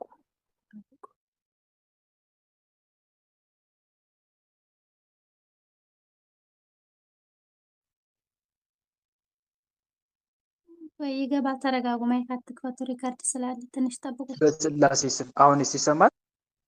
አሁን ይሰማል። ወንድሜ ቀጥል። መልካም። እሺ ስለ ስላሴ ነው በደንብ እየተማርን ያለ ነው። ስለምንድን ነው? ስለ ስላሴ አካላዊ ግብርና አምላካዊ ግብር ለይታችሁ ወቁ። እሺ እግዚአብሔር ስንት ልብ ነው ያለው? ስንት ልብ ነው ያለው? ባጭሩ አንድ ልብ። ልብነቱ ማን ነው? ከሶስቱ አካል አንዱ አካል። ልብነቱ ማን ነው? እግዚአብሔር ወልድ አብ ነው። እግዚአብሔር አንድ ቃል አለው። ዓለምን ሁሉ የሚፈጥርበት፣ ነገሮችን ሁሉ የሚሰራበት፣ ነገሮችን ሁሉ የታሰበውን ሁሉ የሚሰራበት፣ የሚያስበውን ሁሉ የሚሰራበት አንድ ቃል አለው። ቃልነቱ ማን ነው? ከሶስቱ አካል አንዱ አካል እግዚአብሔር ወልድ እግዚአብሔር የሚኖርበት እሱ የሚኖርበት ዓለምን የሚያኖርበት አንድ ህይወት አለው። ስንት ህይወት? ስንት ህይወት አለው? አንድ ህይወት አለው። እሱ የሚኖርበት ያ ሆኖ ለዘላለም የሚኖርበት ዓለሙን የሚያኖርበት አንድ ህይወት አለው። ያ አንዱ ህይወቱ ማን ነው? መንፈስ ቅዱስ እስትንፋስነት፣ በእስትንፋስነት ህልውና ያለው ማለት ነው። ከሶስቱ አንዱን ብንነጥል እግዚአብሔር ሙሉ ማለት ይቻላል? ቃል የለው አምላክ፣ ልብ የሌለው አምላክ፣ እስትንፋስ ህይወት የሌለው አምላክ ሊሆን ነው ማለት ነው። እና እኛ ክርስቲያኖች ስንት አምላክ ነው የምናመልከው? አንድ አምላክ። ስለዚህ ባጭሩ ወደዚህኛው ጥቅስ ልምጣልሽ እና ማን ነው ቅዱስ አንደኛ ቆሮንቶስ 8:5 ላይ ጠቅሼ ነበር። ነገር ሁሉ ከእርሱ ሲል አንድም ከአካላዊ ግብሩ አንጻር፣ ከዛ ወልድም ምን አለ? ነገር ሁሉ በእርሱ በኩል ይሆን አይደል ያለው? በእርሱ በኩል ሁሉም የሚሆነው በሱ ነው። ከአካላዊ ግብሩ አንጻር ግን ጌታ ተብሎ አብ አልተጠራም። ስንት ጌታ ነው ያለን?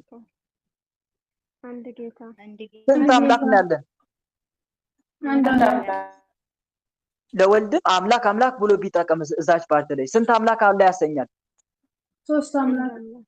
አምላክ ከዛ አንጻር ነው አብን በአምላክ ስም ወልድን በጌታ ስም የጠራው ማለት ነው። እና በዚህ መልኩ ልንረዳ ይገባል። እዚህ ጋር ጌታችን መድኃኒታችን እውነተኛ አምላክ ብቻ የሆንክ አንተን ሲል እሱ እንደ ሰውነቱ ነው አይደል ማንን እያናገር ያለው? እንደ ሰውነቱ ማንን ነው ያናገራለው? እንደ ሰውነቱ እግዚአብሔር አብን ነው አይደለ? እንደ ሰውነቱ። ስለዚህ ባጭሩ እቴ ልልሽ የፈለኩት ነገር ምንድነው? ይህ ቃል አብን ከሐሰተኞች ጣዖታት ለመለየት የተነገረ ወይም ደግሞ አንዱን አምላክ ከሐሰተኞች ጣዖታት ለመለየት የተነገረ እንጂ ወልድ ክርስቶስን ከአምላክነት የሚለይ አይደለም።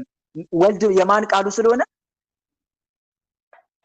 ያው ቃል ስለሆነ ስለዚህ አብን አምላክ ስንል ከቃሉ ለይተን ነው አይደለም። ከምን ከቃሉ ለይተን ነው አይደለም። ከቃሉና ከህይወቱ ከስትንፋሱ ጋር ነው አይደል? አብን አምላክ ምን ነው? አንድ መረዳት ያለብሽ ነገር ይሄ ነው። ስለዚህ ይሄ ቃል አብን ከሐሰተኞች ጣዖታት ለመለየት የተነገረ እንጂ ወልድን ክርስቶስ ከአምላክነት የሚለይ አይደለም። ምክንያቱም ወልድ ራሱ የማን ቃል ስለሆነ? የአብ ቃል ስለሆነ።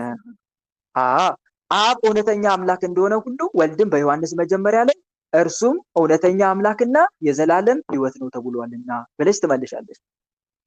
እሺ የላከውንም ኢየሱስ ክርስቶስን ያውቁ ዘንድ ይላል እዚህ ጋር። የላከውንም ኢየሱስ ክርስቶስን ያውቁ ዘንድ ማወቅ ማለት እንዲሁ በስም መረዳት ብቻ አይደለም እና በተግባርና በሃይማኖት መዋሃድ ማመን ማለት ነው። ያውቁ ዘንድ ማለት ያምኑ ዘንድ እንደማለት ነው። ተረዳሽ? ያምኑ ዘንድ የዘላለም ህይወት የምትገኘው በአብና በወልድ ሙሉ በሙሉ በማመንና ሚስጥረ ስላሴንና ሚስጥረ ስጋዌን ጠብቆ በመኖር ነው። የላከውን ሲል በአንተ ፈቃድ ዓለምን እንዲያድን የመጣውን ክርስቶስንም ያውቁ ዘንድ ማለት ነው። ተረዳሽ? መልአክ ሲባል ልክ ሂድ አምጣ እንደማለት አይደለም። እሺ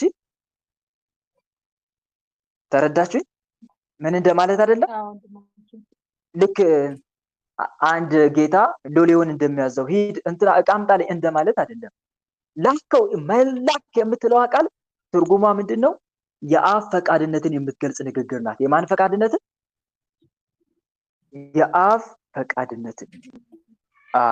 በኦርቶዶክስ ትርጓሜ መሰረት እንደዛ ነው የሚተረጎመው። እሺ ባጭሩ የክርስቶስ ፈቃድ ከአብ ፈቃድ እንደማይለይ የተለይ ልዩ እንዳልሆነ የምትገልጽ ቃል ናት ማለት ነው ባጭሩ። ቁጥር 4 ላይ እኔ እፈጽመው ዘንድ የሰጠኝን ስራ ፈጽሜ በምድር አከበርኩ። የሰጠኝን ስራ ፈጽሜ ሲል ምንድነው?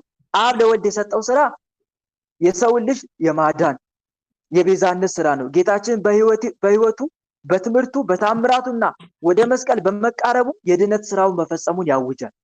የስላሴ ፈቃድ አንድ በመሆኑ የአብ ስራ የማንም ስራ ነው? የወልድም ስራ አንድ። እሺ በምድር አከበርኩ ሲልስ ፍጡራን ሁሉ የአብን ስምና አምላክነት እንዲያውቁ በማድረግ የጣዖት አምልኮን በማጥፋት አብን በምድር ላይ አከበረው። ማንን አከበረው? ሰው እንደመሆኑ በሰውነቱ አምላክን እንዴት ለአምላክ መገዛት እንደሚገባ ለዓለም ምን አደረገ? ክርስቶስ አሳወቀ። ይሄንን ነው ፈጽሜ በምድር አከበርኩ ማለት ያንን ነው። ያንተን አምላክነት ለዓለም ሁሉ ገለጥኩኝ ማለት ነው። ተረዳችሁኝ አይደል? በአጭሩ ክርስቶስ በሰው አድኩት ስጋ ለአንድ አምላክ ማስገዛቴን ፈጸምኩኝ ነው። ግልጽ ነው። ማንም ዓለም ከማርቆ ነበረ ዓለም ከእግዚአብሔር ርቆ ነበር አይደል? ወደ አብ ማቅረቡ ወደ ማን ማቅረቡ ነው? ወደ ራሱ ማቅረቡ ነው። ወደ ራሱ የአብ የሆነ ሁሉ የማን ስለሆነ? ማስረጃ ዮሐንስ ወንጌል ምዕራፍ እዛው 17 ላይ የኔም የሆነ ሁሉ የማን ነው ይላል? የኔ የሆነ ሁሉ ያንተ ነው፣ ያንተው የኔ ነው አይደል? ያንተውም የኔውም የሆነ ሁሉ ያንተ ነው ይላል። እሺ ቁጥር 5 ላይ አሁንም አባት ሆይ ዓለም ሳይፈጠር በአንተ ዘንድ በነበረኝ ክብር አንተ በራስ ዘንድ አክብረኝ። ዓለም ሳይፈጠር በአንተ ዘንድ በነበረኝ ክብር ሲል ይህ ቃል የኢየሱስ ክርስቶስን ቅድመ ዓለም የነበረውን የባህሪ አምላክነት በግልጽ ያስረዳል። እውነት እላችኋለሁ አብርሃም ሳይወለድ እኔ ያለው እንዳለው ዮሐንስ ወንጌል 8:58 ላይ ክርስቶስ ዓለም ሳይፈጠር ከአብና ከመንፈስ ቅዱስ ጋር በትክክል ማዕረግና ክብር የነበረው መለኮት ነው። አንተ በራስ ዘንድ አክብረኝ ሲልስ ምን ማለቱ ነው? መለኮቱ ተጨማሪ ክብር የሚያስፈልገው ሆኖ አይደለም፣ ግን የተዋደውና የተዋረደው ስጋ ሰውነቱ ያንን ዓለም ሳይፈጠር የነበረውን መለኮታዊ ክብርና ልልና እንዲለብስ ወይም እንዲካፈል የቀረበ ልመና ነው። ይህም በእርገቱና በአባቱ ቀኝ በመቀመጡ ተፈጽሟል። አሁን ተረዳችሁ? በአጭሩ ይሄ ቃል ያ የተዋህደው ስጋ በተዋህዶ አምላክነትን ገንዘብ ማግኘቱን የሚገልጽ ንግግር ነው። በአጭሩ አንተ በራስ ዘንድ አክብረኝ ሲል ምን ማለት ነው? ዓለም ሳይፈጠር በአንተ ዘንድ በነበረኝ። ዓለም ሳይፈጠር የምትለዋ ቅድመ ዓለም የነበረ መሆኑን ለመግለጽ፣ በአንተ ዘንድ አክብረኝ አሁን አክብረኝ ማለቱ አሁን ምን አድርጓል? ያ ከሱ ጋር እኩል ክብር የነበረው ያ ቃል አሁን ምን አድርጓል? ወደ ምድር ሲመጣ ስጋን ተዋህዷል። በአንተ ዘንድ በነበረኝ ያኔ በነበረኝ ክብር አክብረኝ ማለቱ ምን ማለት ነው? በዛ አምላካዊ ማንነቴ ይሄ ስጋዬ ይገለጥ ነው። የዛን አምላካዊ ክብር ይሄ ስጋዬ ገንዘብ ያድርገው ነው። ገንዘብ ሳድር ቀርቶ ነው አይደለም። ለማን ለማሳወቅ ነው? የሚሰሙ እነማን ናቸው? አጠገቡ ጋር አሉት። ቅድም ማን ነበር ያልኳችሁ? ሐዋርያቱ። አሁን እዚህ ጋር ሐዋርያት ግንዛቤ እንዲኖራቸው ነው። አሁን ክርስቶስ ያለው ክብር ከአብ ጋር መለኮታዊ ክብር ጋር እኩል መሆኑን እየገለጸላችሁ ነው። ባጭሩ በጸሎቱ ለነሱ ነው እያሳወቀ ያለው እንጂ እዚህ ጋር አብ የማይሰማ ሆኖ አይደለም። መናገር ይጠበቅበታል እንዴ? ለአብ ይጠበቅበታል? ከአምላካዊ ማንነት አንፃር አይጠበቅም። ግን እየተደረገ ያለው ሐዋርያቱ እንዲረዱና እንዲገነዘቡ ነው። ባጭሩ አንድም የቤዛነት ስራ ነው። አንድም በራሱ በኩል ስለማን እየለመነ ነው? ስለ ሰው ልጆች ሁሉ የቤዛነት ስራ ማለት ይሄ ነው አንዱ። እሺ ተመለሰልሽ እህቴ? ባጭሩ ወንድሜ ተመልሶልኛል። ቃል የተሰማልን አመሰግናለሁ። ለእኛ ለክርስቲያኖች በጣም ግልጽ ነው። ግን አንዳንድ ቤቶች አሉ ለወንድ ብለው ወይም ደግሞ ባለማወቅ ወደ እስልምና ይገባሉና ለነሱ ወደ ክርስትና ላለመመለስ የሚያደርጉት ጥረት ይመስለኛል ይሄ ሀሳብ ያቀረቡት ማለት ነው። ምክንያቱም እነሱ አብ አላህ ከሆነ ክርስቶስ ተላኪ ነው፣ ስለዚህ ነብይ ነው ብለው እንዲያምኑና በዛ በእስልምና እንዲቀጥሉ የሚያደርጉት ሀሳብ ይመስለኛል እንጂ በእነሱ ራሱ አላህ ልጅ አለው ማለት ቀጥታ ከእስልምና እንደሚያስወጣቸው በደንብ ያውቃሉ እነሱ ማለት ነው። እና ያከፍራቸዋል፣ እንደሚያከፍራቸው በደንብ ያውቃሉ። ግን እነዛ ከክርስትና ወደ እነሱ ይሄዱ ላለመመለስ ሲሉ ነው የሚያቀርቡት ሀሳብ ስለሆነ ነው። አመሰግናለሁ። እግዚአብሔር ይስጥልኝ። አመሰግናለሁ። መልካም። ይኸውላችሁ እንደኚህ ነገር እንዲህ የሚሉትን ቆንጽለው ይሄ በቃ እንደዚህ ነው ለሚሏችሁ ሰዎች አንደኛ ሙሉን አንብቡላቸው። እሺ ሙሉን ተርጉሙላቸው። ያፈርስባቸዋል። አንደኛ አሁን ለምሳሌ አንብባ መጨረሻ ላይ የኔ የሚሆነው ሁሉ አንተ ነው አይሉ በደንብ ያውቃሉ እኮ። አሁን ስለዚህ ምንድነው ለነዛ ለእህቶቹ ለማያነቡት እህቶች ነው ይሄ ሀሳብ የሚያመጡት ለማያነቡት። በትክክል። ታዲያ አንቺ እነሱን እንዴት መሰለሽ የምታረጊው? ሁለት ስራ ትሰራለሽ። አንደኛ ትርጓሜውን ኦሪት ዘፍጥረት ነው ዮሐንስ ወንጌል ምዕራፍ 17 ሙሉን አንብበሽ ትርጓሜውን አንድ በአንድ እያብራራሽ ማስረዳት ማስተማር። አሁን ለምሳሌ በአንዲት ቃል ይሰናከላል አይደል? ሰው ሲሰናከል እናንተ ዝም ብሎ ማየት አይደለም። ያንን ሰው ታገኙትና ለብቻው በደንብ አድርጋችሁ ትርጓሜ አንፃር ታስተምሩታላችሁ። ይሄ ማለት እኮ ይሄ ነው፣ እነሱ እንደነገሩ አይደለም። እነሱ አንተ እንደዚህ ካልክ እዚህ ጋር ደግሞ ያፈርስባል። መጽሐፍ ቅዱስ ላይ እዚህ ጋር ደግሞ ለአብ ያለ ሁሉ እኔ ነው እያለ ነው። እኔና አብ አንድ ነን እያለ ነው። ስለዚህ ለአብ ያለ ሁሉ ሲል አምላክነት ከአምላክነት ውጪ ነው ማለት ነው ብለሽ ደግሞ ታፋጥጫቸዋለሽ በጥያቄ። ግልጽ ነው? አዎ በጣም ግልጽ ነው። አመሰግናለሁ ወንድሜ። ስለዚህ ስታብራሩላቸው አንድ ሰው ይወላችሁ በአንድ ቃል ሲስት ካያችሁ ያንን ሰው አምጥታችሁ ሙሉ ቃል ማስረዳት ነው እኮ አብራርቶ ማስረዳት። ደግሞ ተወስዱታላችሁ። ዮሐንስ ወንጌል ምዕራፍ 5 ላይ ተወስዱታላችሁ። ምን ይላል? እንግዲህ አባቴ እስከዛሬ እኔም እስከዛሬ እሰራለሁ የሚለውን ቃል ይዞ ዮሐንስ ወንጌል ምዕራፍ 5 ላይ ምን ይላል? እንግዲህ ሰንበትን ስለሰራ ብቻ አይደለም እግዚአብሔር አባቴ ነው ብሎ ራሱን ከእግዚአብሔር ጋር ስላስተካከለ አይሁድ አብዝተው ሊገሉት ይፈልጉ ነበር ይላል አይደለ? ስለዚህ አባት ማለት በራሱ ራስን እኮ ከማን ጋር ማስተካከል ነው? ከአብ ጋር ማስተካከሉ እኮ ነው።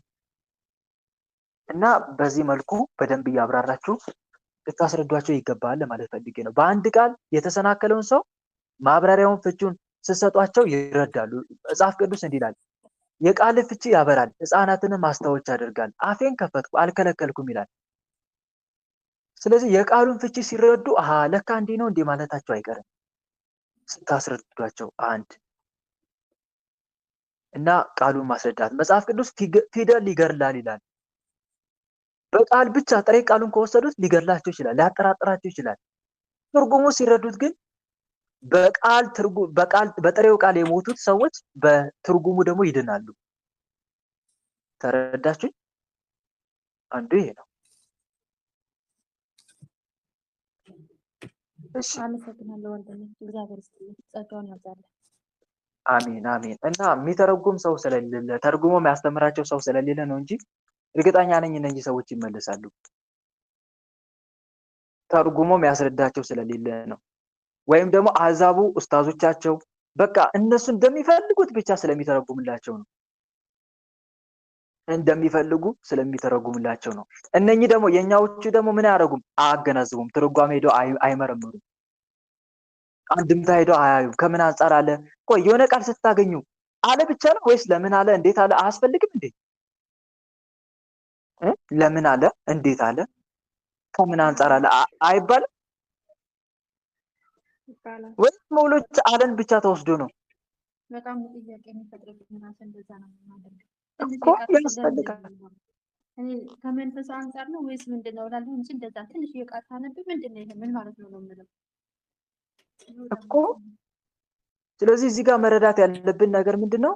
ከምን አለ የሆነ ጥያቄ መጽሐፍ ቅዱስ ላይ ሲመጣ ከምን አለ፣ ለምን አለ፣ እንዴት አለ። በዚህ ላይ ለምን አለ እንዴት አለ የሚል ጥያቄ ሲፈጠርባችሁ አሕዛቦች ደግሞ የራሳቸውን እምነት ይጨምሩባቸዋል ማለት ነው። በዚህ ጥያቄያችሁ ውስጥ የእነሱን ሀሳብ ለማጽረት ይሞከራል። አሁን የአሕዛብ ዋና ትልቁ ታርጌታቸው ምንድነው? የሆነ ቃል ይመዛሉ፣ ለሰው ያነባሉ። ያ ሰው ደግሞ ጥያቄ ይፈጠርበታል አይደል? ለምን እንዴት የሚል ጥያቄ ሲፈጠርበት ቶሎ ብለው የራሳቸውን እምነት ይጭኑበታል ማለት ነው። እውነተኛ ትርጓሜውን ደብቀው ማለት ነው። አዎ በጣም አምላኪ በተለይ አምላክ የሚለው በጣም ለነዚህ ከክርስትና ለወጡት በጣም ትክክለኛ መስሎ ነው የሚሰማቸው። የሚገርም ነገር ማለት ነው። ለምን አምላክ ከሆነ ለምን አምላክ ለምን አላሉ እና እውነት ለመናገር በጣም ከባድ ነው። እና አምላክ የሚለው ከዚህ በፊትም አብራርተነዋል አይደል? ስለተዋህደው ስጋ ክርስቶስ ሰው ብቻ አምላክ ብቻ አይደለም። ሰው የሆነ ምንድነው? አምላክ ነው። አንድም የአዳምን ጩኸት ነው የጮኸው ተብለን አልተባባርንም? እያደረገ ያለው እያንዳንዱ ድርጊት የቤዛነት ስራ ነው።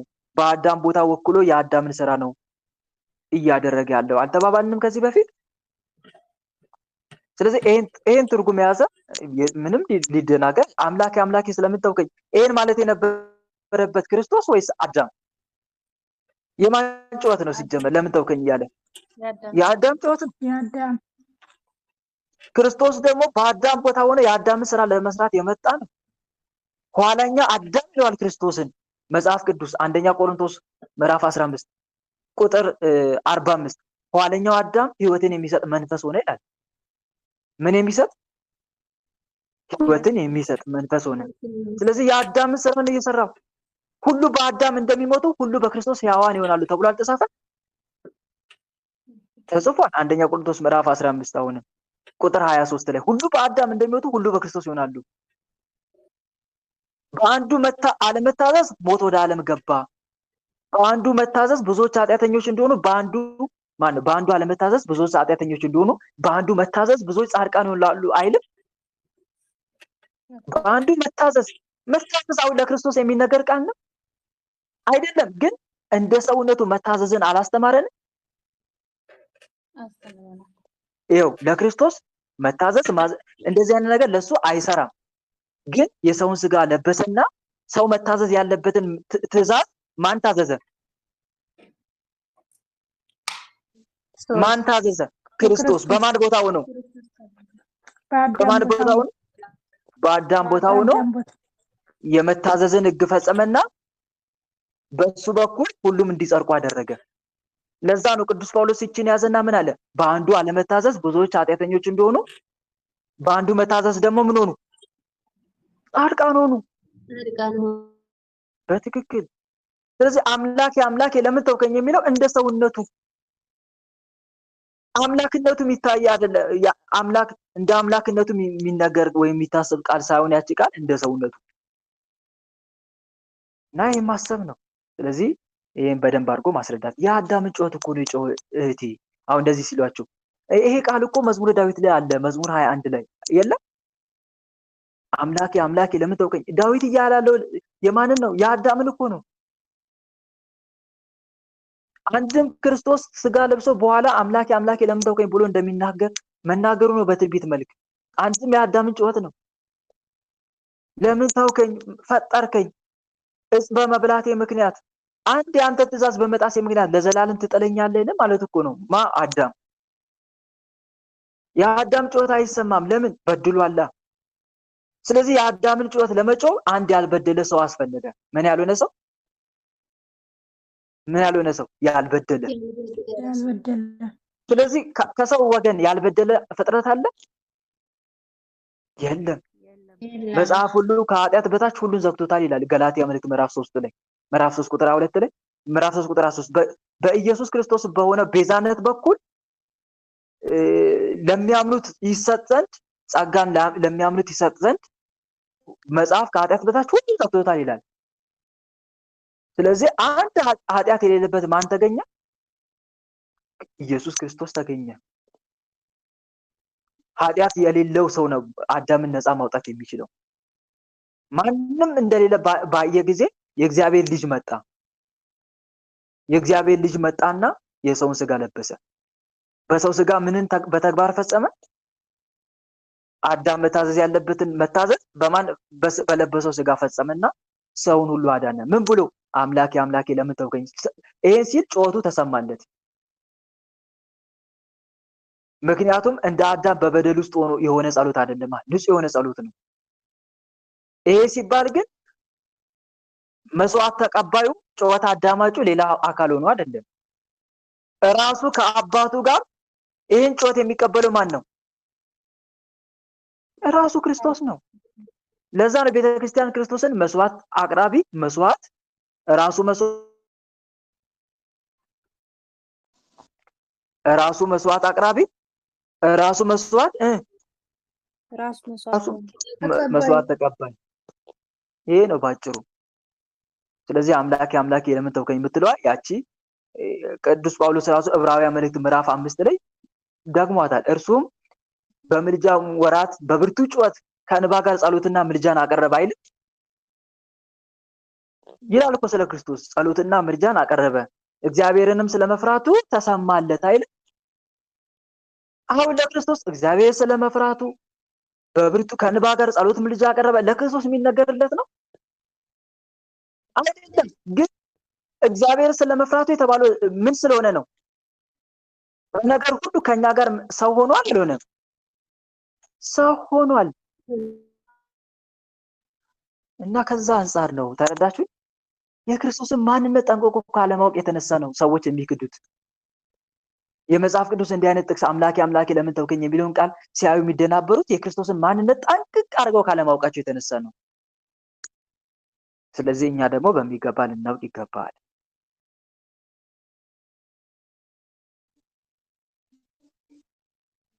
እና ይህን ይመስላል። ተረዳሽ እህቴ?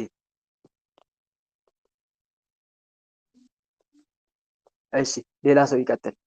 ወልደ አማን ወንድሜ እኔ ልጠይቅ። ወልደ ሐዋርያት። እሺ ወልደ ሐዋርያት ትቀጥል። እሺ ግን እስካሁን የተናገሩት ቃል ግን ገብቷችኋል? እህት ወንድሞች ገብቷችኋል? መልካም ከገባችሁ ቀጥሉ። ገብቶኛል። ግን እኔ አንድ ጥያቄ ተፈጥሮብኛል። እሺ ቀጥለሽ ጠይቃለሽ። ወልደ ሐዋርያት ቀጥለሽ ለጊዜው። እሺ ለማንኛውም አንቺ ቀጥይ እስቲ። ትቀጥላለህ። የተያዘ ጥያቄ ስለሆነ ትቀጥል እስቲ እሷ። እኔ ቅድም መካከል ላይ ያነሳው ጥያቄ ምንድነው መወለድና መፈጠር ይለያያል ያልከው ላይ ሃይማኖት መሰረት ላይም አለ ሃይማኖት ጸሎት ላይ የተወለደ እንጂ የተፈጠረ አይደለ የሚልና እዚህ ጋር ትንሽ ይግር ይለኛል። የተወለደ እንጂ ያልተፈጠረ። አዎ እሺ እኮ ተወለደ ማለት እኮ ልዩነቱን ያኔ ልዩነቱን እንዴት ነው? ባህሪ ዘእምባህሪ አካል ዘእምአካል ሲባል አልሰማሽም? አካል ዘእምአካል ባህሪ ዘእምባህሪ ማለት እንግዲህ ለምሳሌ እናት ልጇን ብትወልድ እንጂ ትፈጥረዋለች? ፈጥረው ባጭሩ አትፈጥረው ማለት አትፈጥረው። አዎ ግን ልክ እንደዚሁ አብም ወልድን ቢወልድ ወይም ቢያስገኝ እንጂ ምን አልሆነው ማለት ነው? አልፈጠረው ማለት ነው። አሁንስ ግልጽ ሆነልሽ? አዎ ወንድሜ አሁን ገብቶኛል። አመሰግናለሁ። እግዚአብሔር ጸጋውን ያብዛልህ። መልካም። በነገራችን ላይ መወለድ የሚለውን ቃል እንኳን ብዙዎች ይወላችሁ ሙስሊሞች በጣም ግራ የሚገባቸው አንድ ነገር አለ እዚህ ጋር። ተወለደ ሲባል አይምሯቸው ማን ጋር እንደሚሉ ታውቃላችሁ? ልክ እናት ልጇ እንደምትወልድ ነው የሚታያቸው በሊናቸው። ተሳሳትኩ? እንደዛ ነው አይደል? ትክክል። ተወለደ ሲባል አይምሯቸው ሮጦ የሚሄደው የቱ ጋር ነው? ልክ እናት ልጇን ስትወልድ ያሳያል። በቃ በዛ ነው ካልኩሌት የሚያደርጉት የአብን የወልድን ከአብ መወለድ በዛ ካልኩሌት ያደርጉታል ልክ እናት ልጇን እንደምትወልድ። ይሄ ግን በጭራሽ ስህተት ነው። ሁሌ በቃ ማቴማቲክስ የሚሆንባቸው ይሄ ነው። በቃ በሰውኛ ነው በቃ ለመረዳት የሚሞክሩት የሚጥሩት። ይሄ ትክክል አይደለም። የወልድ ከአብ መወለድ እኮ ልክ ከልብ ቃል እንደሚገኘው አይነት ማለት ነው። ምን ከምን እንደሚገኝ? ከልብ ቃል እንደሚገኝ ወይም ከአይምሮ ሐሳብ እንደሚገኝ። ልብና ቃልና ልብ የተለያዩበት ጊዜ አለ? የለም። ባናወራ በልባችን ውስጥ ቃል የለም አለ? አለ አይደል? ልብ ማለት ሐሳብ በውስጣችን የምናመላልሰው ቃል። ልብ ከሐሳብ የተለየበት ጊዜ አለ? ወይም አይምሮ ከሐሳብ የተለየበት ጊዜ አለ? ስለዚህ ክርስቶስም ከአብ የተለየበት ጊዜ የለም፣ ወይም አብ ከወልድ ከልጁ ተለይቶ የኖረበት ጊዜ የለም ማለት ነው። ተረዳሽ እህቴ? በዚህ መልኩ ልጨምርልሽ። የፀሐይ ብርሃንን ተመልከቺ፣ የፀሐይ አካልን ተመልከቺ፣ የፀሐይ ሙቀትን ተመልከቺ። የፀሐይ ብርሃን ፀሐይ መኖር ከጀመረችበት ጊዜ ጀምሮ ማለት ነው። የፀሐይ ብርሃን ከፀሐይ አካል ተለይቶ የተለየበት ጊዜ አለ? ወይም ፀሐይ አካሏ ከብርሃኗ ተለይታ የኖረችበት ጊዜ አለ? የለም። ልክ እንደዚሁ ቃል የተባለው ክርስቶስ ልቡ ከተባለው ከአብ የተለየበት ጊዜ የለም ማለት ነው። አሁንስ ግልጽ ነው? ከዘላለም ከሱ ጋር የኖረ ማለት ነው። አሁን እግዚአብሔር በዚህ ጊዜ መኖር ጀመረ ይባላል? ለእግዚአብሔር በዚህ ጊዜ መኖር የጀመረበት ጊዜ የለም አይደል? ሁሌም እንዳለ ነው አይደል? ሁሌም እንዳለ ነው። አብ ሁሌም እንዳለ ሁሉ ወልድም ከእርሱ ጋር ሁሌም የነበረ ነው ባጭሩ። ሁሌም ከማን ጋር የነበረ? ከአብ ጋር። ልክ ልብ ካለ ምን አለ ማለት ነው ባጭሩ? ቃል አለ አይደለ? ልብ ካለ ቃል አለ፣ አይምሮ ካለ ሐሳብ አለ። ልክ እንደዚሁ አብ ካለ ማን አለ? ወልድ አለ። በቃ በደንብ መረዳት። መንፈስ ቅዱስም አለ። መንፈስ ቅዱስ የለም ማለት እኮ በህይወት የሌለ ማለት ነው። ከመንፈሱም ተለይቶ አያውቅም። አብ ባጭሩ ከቃሉና ከመንፈሱ የተለየበት ጊዜ የለም። አብን አብ ያሰኘው ምንና ምን ስላለው ነው ባጭሩ? መንፈስ ቅዱስ ቃልና እስትንፋስ ስላለ ነው። እሺ ልብ ቃል ባይኖረው ወይም አይምሮ ሐሳብ ባይኖረው አይምሮ ያሰኘው ምን ስላለው ነው? ሲጀመር ልብ ያሰኘው ምን ስላለ ነው? ቃል ወይም ሐሳብ ስላለው ነው አይደል? ቃልና ሐሳብ ባይኖረው ኖሮ ልብ ይባላል ወይም አይምሮ ይባላል? አይባልም። የሆነ ግዑዝ ነገር ነው አይደል የሚባል? ትክክል። አሁን ተረዳሽኝ አይደል? አባትንም አብንም አብ ማለት እኮ አባት ማለት ነው። አባትንም አባት የሚያሰኘው ምን ስላለው ነው? ከዘላለሙ አባት የሌለው ልጅ የሌለው አባት ይባላል እንዴ? ልጅ ግልጽ ነው አይደል? ስለዚህ ከዘላለሙ ከሱ ጋር የነበረ ማለት ለዛ ነው ዮሐንስ ወንጌል ምዕራፍ 1 ላይ በመጀመሪያ ቃል ነበር። ምንም ነገር ከመኖሩ በፊት ማን ነበር? ነበረ። ምንም ነገር ዓለም ላይ ባጭሩ በቃ ምንም ነገር ከመኖሩ በፊት ዓለምም ከመኖሩ በፊት ቃል ነበር በብቻው የሚኖር። ከዛ ቃል ጋር ግን ማን አለ አለ? ቃልም በእግዚአብሔር ዘንድ ነበር አለ። በእግዚአብሔር ዘንድ ነበር። ባጭሩ ቃል ነበረ። ያ ቃል ደግሞ በልብ ህልውና ነበረ ለማለት ነው። በአብ ህልውና በእግዚአብሔር ዘንድ ነበረ ማለት ልክ ቃል በልብ ውስጥ እንደሚኖረው ከልብ ጋር አብሮ እንደሚኖረው ኢየሱስ ክርስቶስም ከአባቱ ጋር ድሮ መጀመሪያ ነበረ። በመጀመሪያም እሱ ነበረ ለማለት ነው።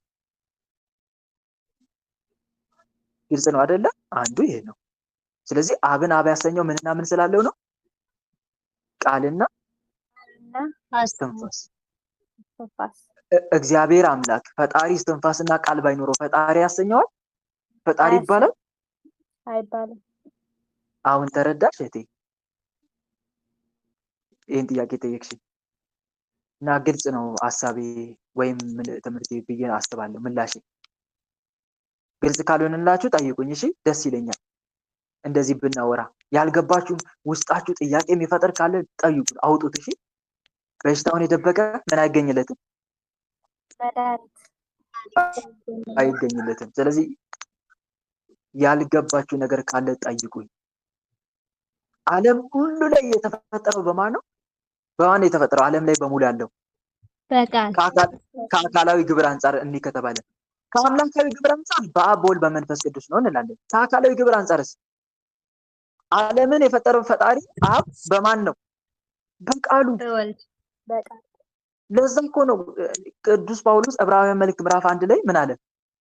ስለ ልጁ ግን ዳዊት እንዲህ ብሎ ተናገረ ይላል። ስለማ ስለ ልጁ ይልና አቤቱ ሰማያት ያንተ ናቸው፣ ምድርም ያንተ ናት፣ ዓለምን ሞላውን አንተ መሰረትክ ይላል። እነርሱ ይጠፋሉ፣ አንተ ግን ጸንተህ ትኖራለህ። ሁሉም እንደ ልብስ ያረጃሉ፣ እንደ መጎናጸፊያም ትጠቀልላቸዋለህ። ይለወጡማል፣ አንተ ግን ያው አንተ ነህ። ይሄን የተናገረው ዳዊት ስለ ልጁ ነው አለ። ስለማ ስለ ልጁ። እና ይሄን በደንብ ልትረዱ ይገባል። እና ይሄን ይመስላል ባጭሩ። እህቴ ተረዳሽ? ይሄን ይመስላል። እሺ ቀጥል ወንድም። ጠይቅ በዚህ አያይዘህ መልስልኝ። ለኔም በዚህ ጉዳይ ነው ርዕሱ። አዎ ማለት ነው። ብዙ ጊዜ ጥያቄ ይፈጥርብኛል። እመቤታችን ቅድስት ድንግል ማርያምን የአዳም መርገም አላገኛትም፣ ኢየሱስ ክርስቶስም እንደዛ ነው ይባላልና እስኪ ይሄን አብራራልኝ ለኔ። እመቤታችን የአዳም እርግማን አላገኛትም ሲጀመር አንደኛ። ለዚህም በትንቢት ተነግሮላታል ሲጀመር። ዘርን ባያስቀረልን ኖሮ እንደ ሰዶም በሆነን እንደ ገሞራም በመሰለን ነበር። አንድ ሁለተኛ ደግሞ እመቤታችን መርገም ያገኛት ሳይሆን ጸጋ የሞላባት ናት። ይሄንንም ሊቀ መላእክት ቅዱስ ገብርኤል መስክሮላታል። ምን ብሎ? ሉቃስ ወንጌል 1:28 ላይ ደስ ይበልሽ ጸጋ የሞላብሽ ወይ። መርገም ባለበት ጸጋ ይሞላበታል? ንገሩኝ። አይሞላበትም። አይሞላበትም። ጸጋ የሞላብሽ ወይ። ይሄ ጸጋ አዳም ከበደለ በኋላ ተነጥቋል አይደል? ከሰው ልጆች አልተነጠቀም። ስለዚህ እመቤታችን ምን አላት? ቅዱስ ገብርኤል መጣና ደስ ይበልሽ ጸጋ የሞላብሽ ወይ ጌታ ከአንቺ ጋር ነው፣ አንቺ ከሴቶች መካከል የተባረክሽ ነሽ፣ ከሴቶች ተለይተሽ የተባረክሽ ነሽ። ይሄ መርገም እንደሌለባት ያሳያል ባጭሩ። መልካም ዛፉ ፍሬ ከሆነ ዛፉ መልካም ከሆነ ፍሬው መልካም ይሆናል። አንድ መረዳት ያለብን ነገር ይሄ ነው። ስለዚህ መጽሐፍ ቅዱስ ይመሰክርላታል እመቤታችን ንጹህ እንደመሆኗ ልልሽ ፈልጌ ነው። ተመለሰልሽ እህቴ? አዎ እኔ እኮ ንጽሕት እንደሆነች አውቃለሁ፣ ግን እንዴት ንጽሕት እንደሆነች ነው ያልገባኝ። ማለት ከአዳም የተገኘች ስለሆነች እመቤታችን እና በስላሴ ሕሊና ታስባ ትኖር ነበር ይባላል። እንዴት ብሎ ነው የአዳም መርገም ያላገኛት እመቤታችንን? እንዴት አድርጎ ነው እግዚአብሔር አምላክ ሊያሳልፋት የቻለው ማለት ነው? መልካም። በነገራችን ላይ እንበልና ይሄ እኮ ቀላል ነው። በነገራችን ላይ አንድ ነገር ልንገራችሁ። ከእናት ወደ ልጅ የሚተላለፍ በሽታ አለ? የለም? የለም። ከእናት ወደ ልጅ በምርመራ ክትትል ካልተደረገለት ለምሳሌ ኤችአይቪ አይተላለፍም፣ አዎ ግን ኤችአይቪን ከእናት ወደ ልጅ እንዳይተላለፍ አድርጎ እንዲወለድ ማድረግ አይቻልም። ይቻላል። አንድ በዚህ መልኩ መረዳት እንችላለን። ስለዚህ ግልጽ ነው። ይሄ ለእግዚአብሔር የሚሳነው ነገር አለ? ንገረኝ አሁን ገብቶኛል፣ ተረድቶኛል እኮ። ለእግዚአብሔር የሚሳነው ነገር የለም ባጭሩ። አንድ መረዳት ግን ጌታ ክርስቶስ ሞቱን ሁሉ ያስቀረው የክርስቶስ ሞት ግን አንዳንዶች እንደዚህ ብለው ይጠይቃሉ እና የክርስቶስ ቤዛነት የማዳን ስራው ለመብራንን አይመለከትማ? በደንብ ነው የሚመለከተው። ባጭሩ የክርስቶስ መድኃኒትነት ቤዛነት ወደ ኋላም የሚሰራ ነው፣ ወደፊትም የሚሰራ ነው። ምን አልኳችሁ? ወደ ኋላም ወደፊትም የሚሰራ ነው። ባጭሩ ከሰው ሁሉ ሞት የተቆረጠው በማን ነው? በክርስቶስ ቤዛነት ነው። የክርስቶስ ቤዛነት የማያስፈልገው አንድ ፍጡር የለም፣ ለሁሉም ፍጡር ያስፈልገዋል። ነገር ግን ኢየሱስ ክርስቶስ ከሷ ስጋ ስለሚዋሃድ እሷን አስቀድሞ አዘጋጃት። ይሄ የሱ ስራ ነው። አሁንስ ግልጽ ነው? ተመለሰ? እሺ ቀጥሉ ሌሎቻችሁ ከተመለሰ። እኔ ልጠይቅ። ቆይ ወልደ ማን ነበረ? እሱን በማል አስቁሜ ነበረ ከዚህ ጥያቄ እስከመውጣ ድረስ። ቀጥል ካለ ወንድሜ ወልደ ሐዋርያት ቀጥል። አሁን ካለክ፣ ከሌለሽ ቀጥሉ እናንተ። እሺ ወለተ ኪሮስ ቀጥይ። በዚህ በምስጢረ ስላሴ ማለት ነው። አሁን በቅድም በሶሻል ሚዲያ ሲዘዋወር አንተም በጽሁፍ ሸር አድርገው ነበርና ስላሴ እንደኛ እጅ እግር እንትን ያላቸውም እንደኛ ልክ እንደኛ አይደሉም ምናምን። ይቅርታ አማርኛ ብዙ ስለማልችል ታገሰኝ፣ ትንሽ ጥያቄ ስለፈጠረብኝ ነው። አሁን መጀመሪያ እኛ ፈጣሪ ሲፈጥረን ልክ እንደ መልካችን እንደ ምሳሌያችን እንፍጠር ብሎ ነው የፈጠሩን። ከዛ ግን እንደዚህ እንደኛ አካል ልክ እንደኛ አካል የለውም፣ መንፈስ ነው፣ ረቂቅ ነው ምናምን ብለህ ስትጽፍ ግራ ገባኝ። አሁን ኢየሱስ ክርስቶስ እንደዚህ ከድንግል ማርያም ሲወለድ ልክ እንደኛ ስጋ ሁሉ ነገር አለው። አሁን ከአብና ከወልድና ከመንፈስ ቅዱስ የተለየ ነገር ይቅር ይበለኝና ለቃሉ እንደዛ ጥያቄ የተመላለሰብኝ ነው ለአእምሬ። ከወልድና ከመንፈስ ቅዱስ የተለየ ነው ማለት ነው እያልኩኝ ነው። አሁን እሱ አካል አለው እንደኛ ከድንግል ማርያም የነሳው ስጋ። ወልድ መንፈስ ቅዱስ እንደኛ አካል ስጋ እንደዚህ የላቸውም ከተባለ እንዴት ነው እንደዚህ ተባብረው የሚኖሩት? መልካም፣ በጣም ጥሩ ጥያቄ ነው የጠየቅሽኝ። መልካም። ሰው በእግዚአብሔር አምሳል ተፈጠረ ሲባል በነገራችን ላይ እንዴት ነው ከተባለ ሰው አይን፣ አፍንጫ፣ ጆሮ፣ እጅ፣ እግር ስላለው እግዚአብሔርም አይን፣ አፍንጫ፣ እጅ፣ እግር አለው ማለት አይደለም። ግልጽ ነው። ይሄንን በደንብ አድርጋችሁ ያዙት። በእግዚአብሔር አርአያና አምሳል ማለት በመልኩና በምሳሌው ተፈጠረ ሲባል እግዚአብሔር እንደ ሰው ስጋዊ መልክ፣ እጅና እግር አለው ማለት አይደለም። ምክንያቱም እግዚአብሔር በባህሪው ረቂቅ መንፈስ ነው። ይሄንንም ጌታ ክርስቶስ ተናግሯል። አንደኛ ዮሐንስ ወንጌል ምዕራፍ 4 ቁጥር 24 ላይ። ስለዚህ ለመንፈስ ደግሞ እጅ፣ እግር አለው ተብሎ አይነገርለትም። ምን አለው ተብሎ አይነገርለትም? እጅ፣ እግር፣ አፍንጫ፣ አይን አለው ተብሎ አይነገርለትም። አንድ በዚህ መልኩ መረዳት መቻል። መንፈስ ነው። መንፈስ ከተባለ ረቂቅ ነው። መንፈስ ለማየት አይን ያስፈልገዋል እንዴ? ያስፈልገዋል? አይን ያስፈልገው? ጆሮ ያስፈልገዋል ለመስማት? አያስፈልገውም። ምክንያቱም መንፈስ ነው። ከሰዋዊ አፈጣጠር ልዩ ነው ልላችሁ ፈልጌ ነው። መላእክት ራሱ እኮ አይን አላቸው አይደል? መላእክት አይን አላቸው እንዴ? እጅ አላቸው? እግር አላቸው? የላቸውም። መንፈስ ናቸው። ስለ መንፈስ በደንብ ማወቅ ያስፈልጋል። መጀመሪያ መንፈስ ማለት ማይዳሰስ፣ ማይጨበጥ ረቂቅ ማንነት፣ ረቂቅ አካል ያለው ለማለት ነው። ስለዚህ ከሰው መዋቅራዊ ውስጥ አታገናኙ ልላችሁ ፈልጌ ነው። ስለዚህ ትርጓሜ የሚያተኮረው ሰው በተሰጠው የነፍስ ባህሪ በጸጋና በግልጽ የስልጣን ክብር ፈጣሪውን እንዲመስል መደረጉ ነው። ተረዳሽ? ሰው በተሰጠው የነፍስ ባህሪ በጸጋና በግልጽ የስልጣን ክብር ፈጣሪውን እንዲመስል ተደረገ ወይም መደረጉ ነው። የነፍስ ህያውነትና ነባቤነት። ለምሳሌ ነፍስ አይምሮ አላት፣ ማስተዋል፣ ፈቃድ፣ ስሜት አላት። እግዚአብሔር ሰውን ሲፈጥር አራቱን ባህሪያተ ሥጋ መሬት፣ ውሃ፣ ነፋስ፣ እሳት ከአምስተኛዋ ባህሪያ ነፍስ ጋር አዋህዶ ነው። ነፍስ ከእግዚአብሔር የተገኘች ረቂቅ ሕያው ፍጥረት በመሆኗ አምላካዊ ባህሪያትን በጸጋ ትጋራለች። ነባቢነት እግዚአብሔር ይናገራል አይደል?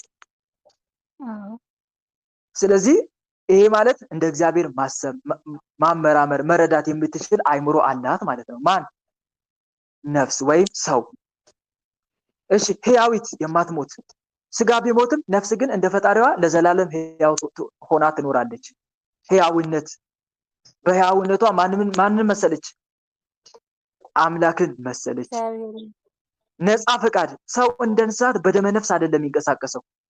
በደመ ነፍስ ሳይሆን መልካምና ክፉን መርጦ በራሱ ነፃ ፈቃድ የመወሰን መለኮታዊ ስጦታ አለው። ከማ የተሰጠው? ከእግዚአብሔር። በዚህ ማንን መሰለ ሰው? እግዚአብሔርን መሰለ። አዎ አንዱ ከዚህ አንፃር ነው። ሁለተኛ የገዥነት ስልጣን። እግዚአብሔር የዓለም ሁሉ የበላይ ገዥና ንጉስ ነው። ሰውንም በምድር ላይ የእርሱ ወኪል እንደራሴ አድርጎ በፈጠረው ጊዜ የገዥነትን ስልጣን ሰጥቶታል።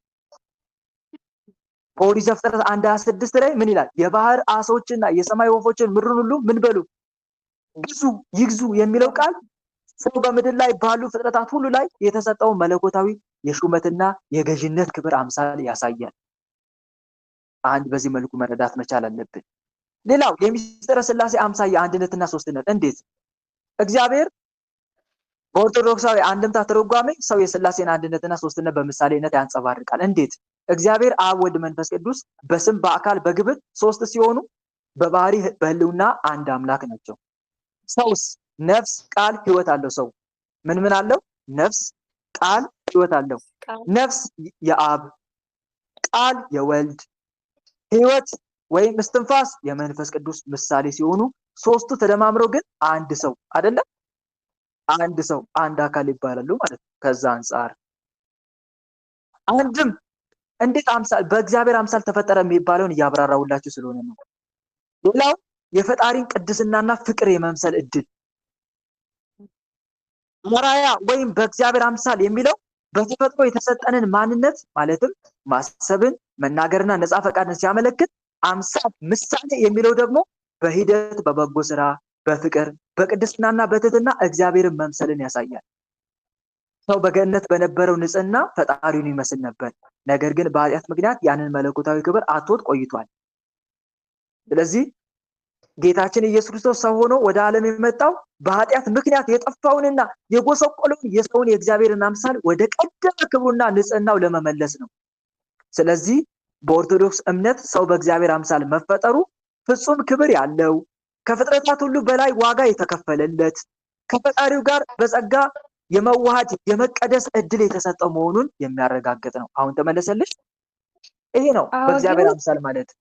ግን ይኸው ሃይማኖተ አበው ላይ ለእግዚአብሔር ጆሮ፣ አይን በመጽሐፍ ቅዱስ ላይ ያለውን እናምናለን ይላል አይደል? ይሄን ይዘው ነው ብዙዎች።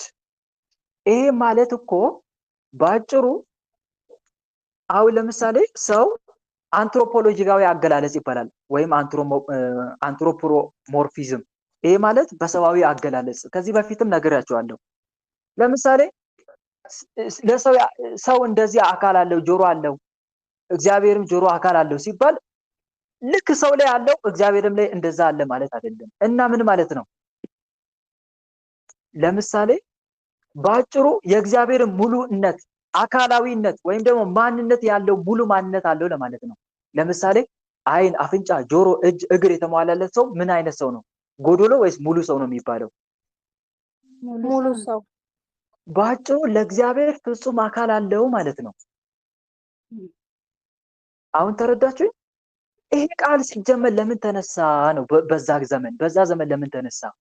ምክንያቱም እግዚአብሔር ዝርው ነው፣ ቃል ምንም ማንነት የሌለው ነው፣ በቃ እንደ ንፋስ ብትን ነው የሚል ምንፍቅና ተስፋፍቶ ነበር በዛ ዘመን።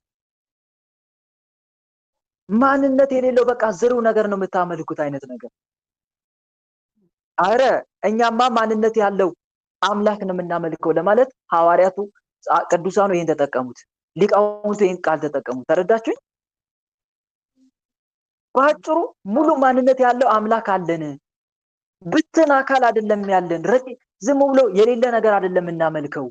ንፋስ አይደለም እናመልከው። እኔ የሚል ማንነት ያለው አንድ አምላክ ነው የምናመልከው ለማለት ነው። ለምሳሌ ባለፈው አሁን ለምሳሌ ሰውየው አንበሳ ነው ሲባል ምን ማለት ነው? በቁሙ አንበሳ ነው ማለት ነው? አይ ጀግና ነው ለማለት ነው። በቃ ተረዳሽኝ አይደል? ለእግዚአብሔር እነኚህ ነገር አለው ማለት በቁሙ አለው ማለት እኮ አይደለም። ሙሉ ማንነት አለው ነው። ተረዳችሁ? አካል የምንለው እኮ ማንነት ለማለት ነው። ማንነት እኔ የሚል ማንነት አለው። አብ እኔ ነኝ አላለ? አዎ ወልድስ እኔ ነኝ አላለ? ለምሳሌ ስለራሴ የሚመሰክር እኔ ነኝ ይላል አይደል ክርስቶስ?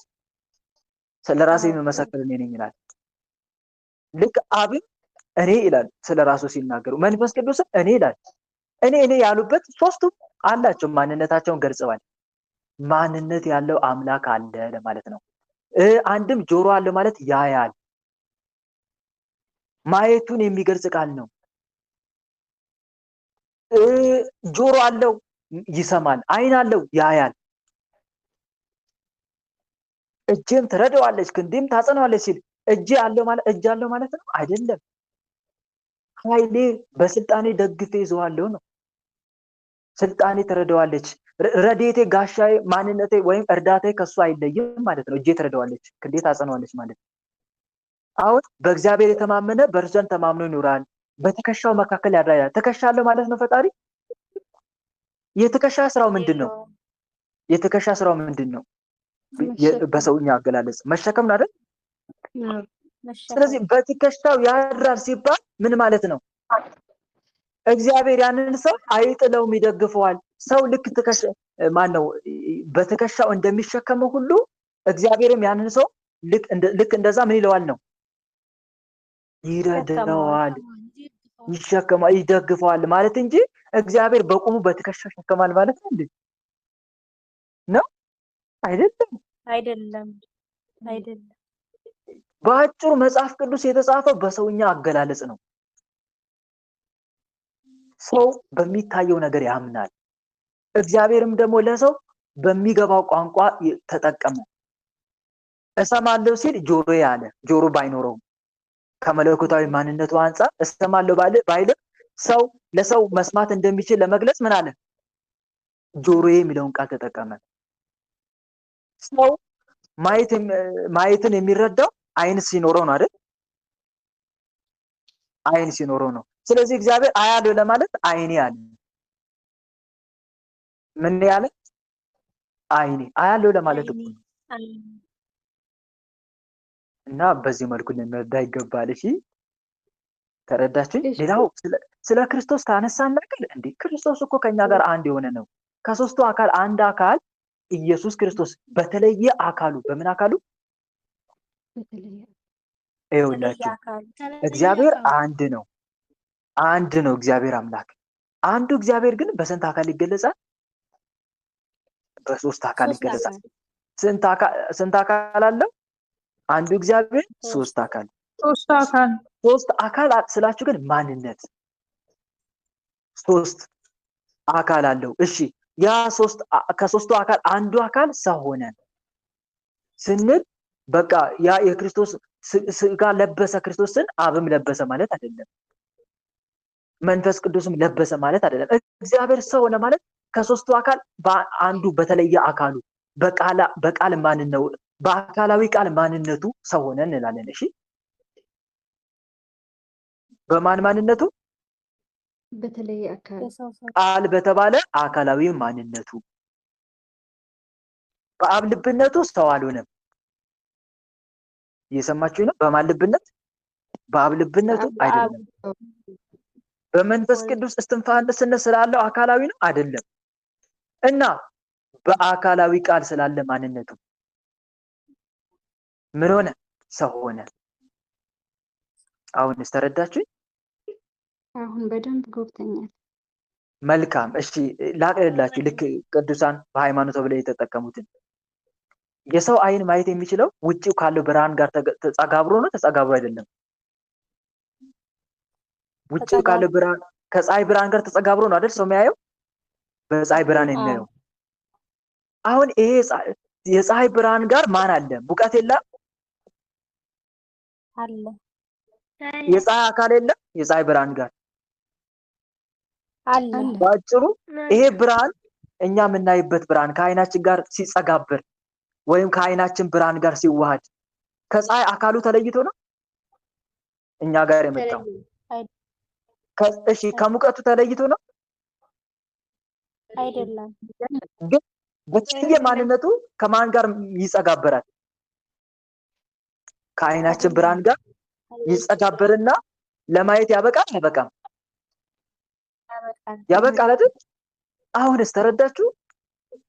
ክርስቶስም ከአብ ካለው ጋር አንድነት ሳይለይ ከመንፈስ ቅዱስ ከሕይወቱም ካለው አንድነት ጋር ሳይለይ በተለየ ማንነቱ ምን ሆነ?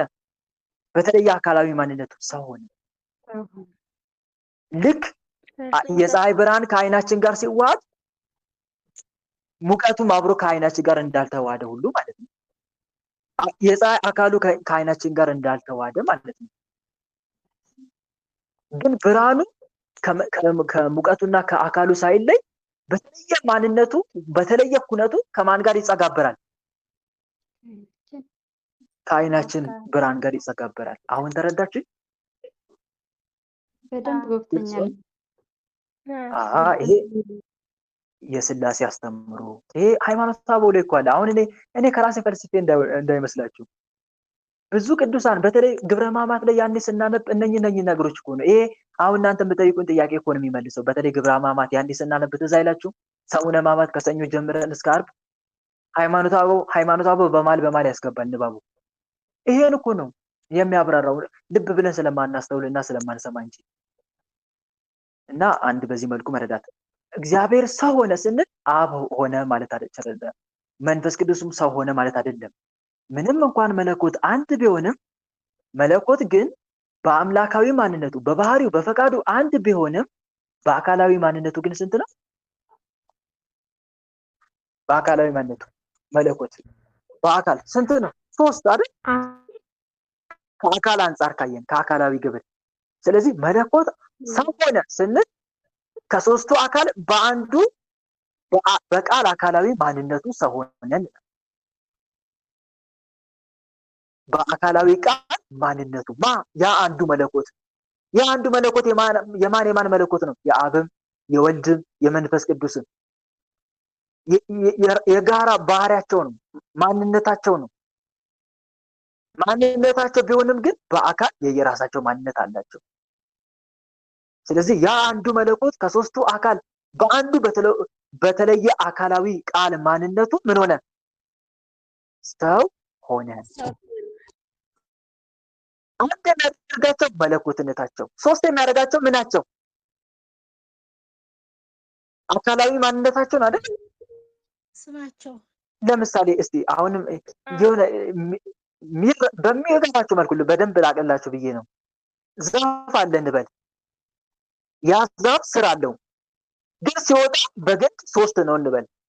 በግንድ ስንት ነው? 3። በስር ግን ስንት ነው?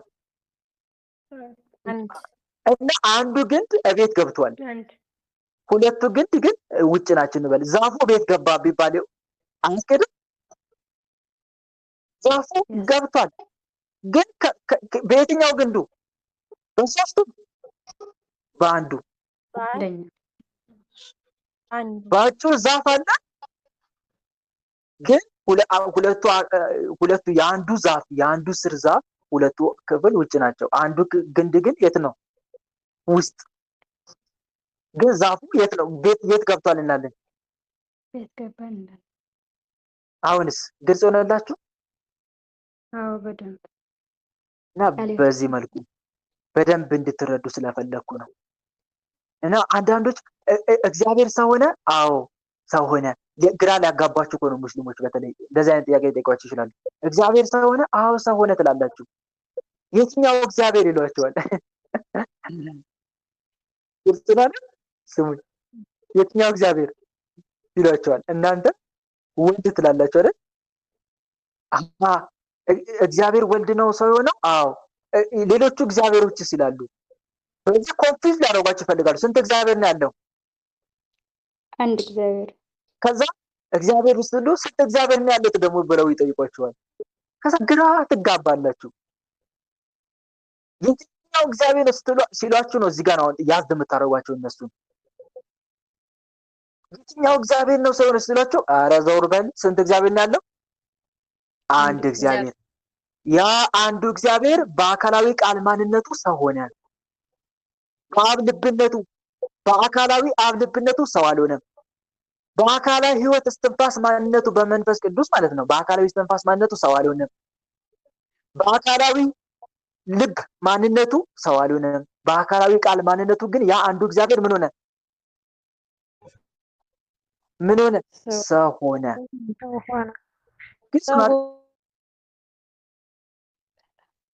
የትኛው እግዚአብሔር? ያ አንዱ እግዚአብሔር።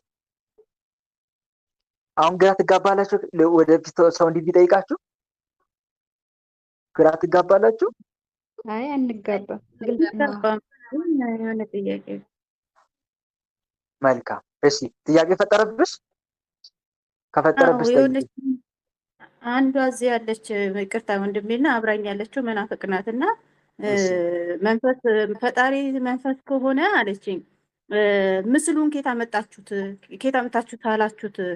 የትስ አያችሁት? ማን አየው የሚለው ጥያቄ ጠይቃኝ ነበር። ይቅርታ አድርግልኝና ማለት ነው እኔም ስላንገራገረችኝ ነው። እሺ መልካም። ይኸውልሽ እዚህ ጋር አንድ በደንብ መረዳት ያለብን ነገር ከስዕል አንጻር ነው። አሁን እዚህ ጋር እያየን ከስዕል አንጻር ነው። የመናፍቃን ችግራቸው ስዕል ለመቀበል ፈቃደኛ ስላልሆኑ ነው። የእግዚአብሔር በሶስት አካል የሚሳለው ከምን አንጻር ነው ከተባለ ከዚህ በፊት ነግራችኋል አይደል? ለአብርሃም በስንት አካል እንደተገለጸለት ቤተክርስቲያን ያንን ነው ምሳሌ የምታደርገው።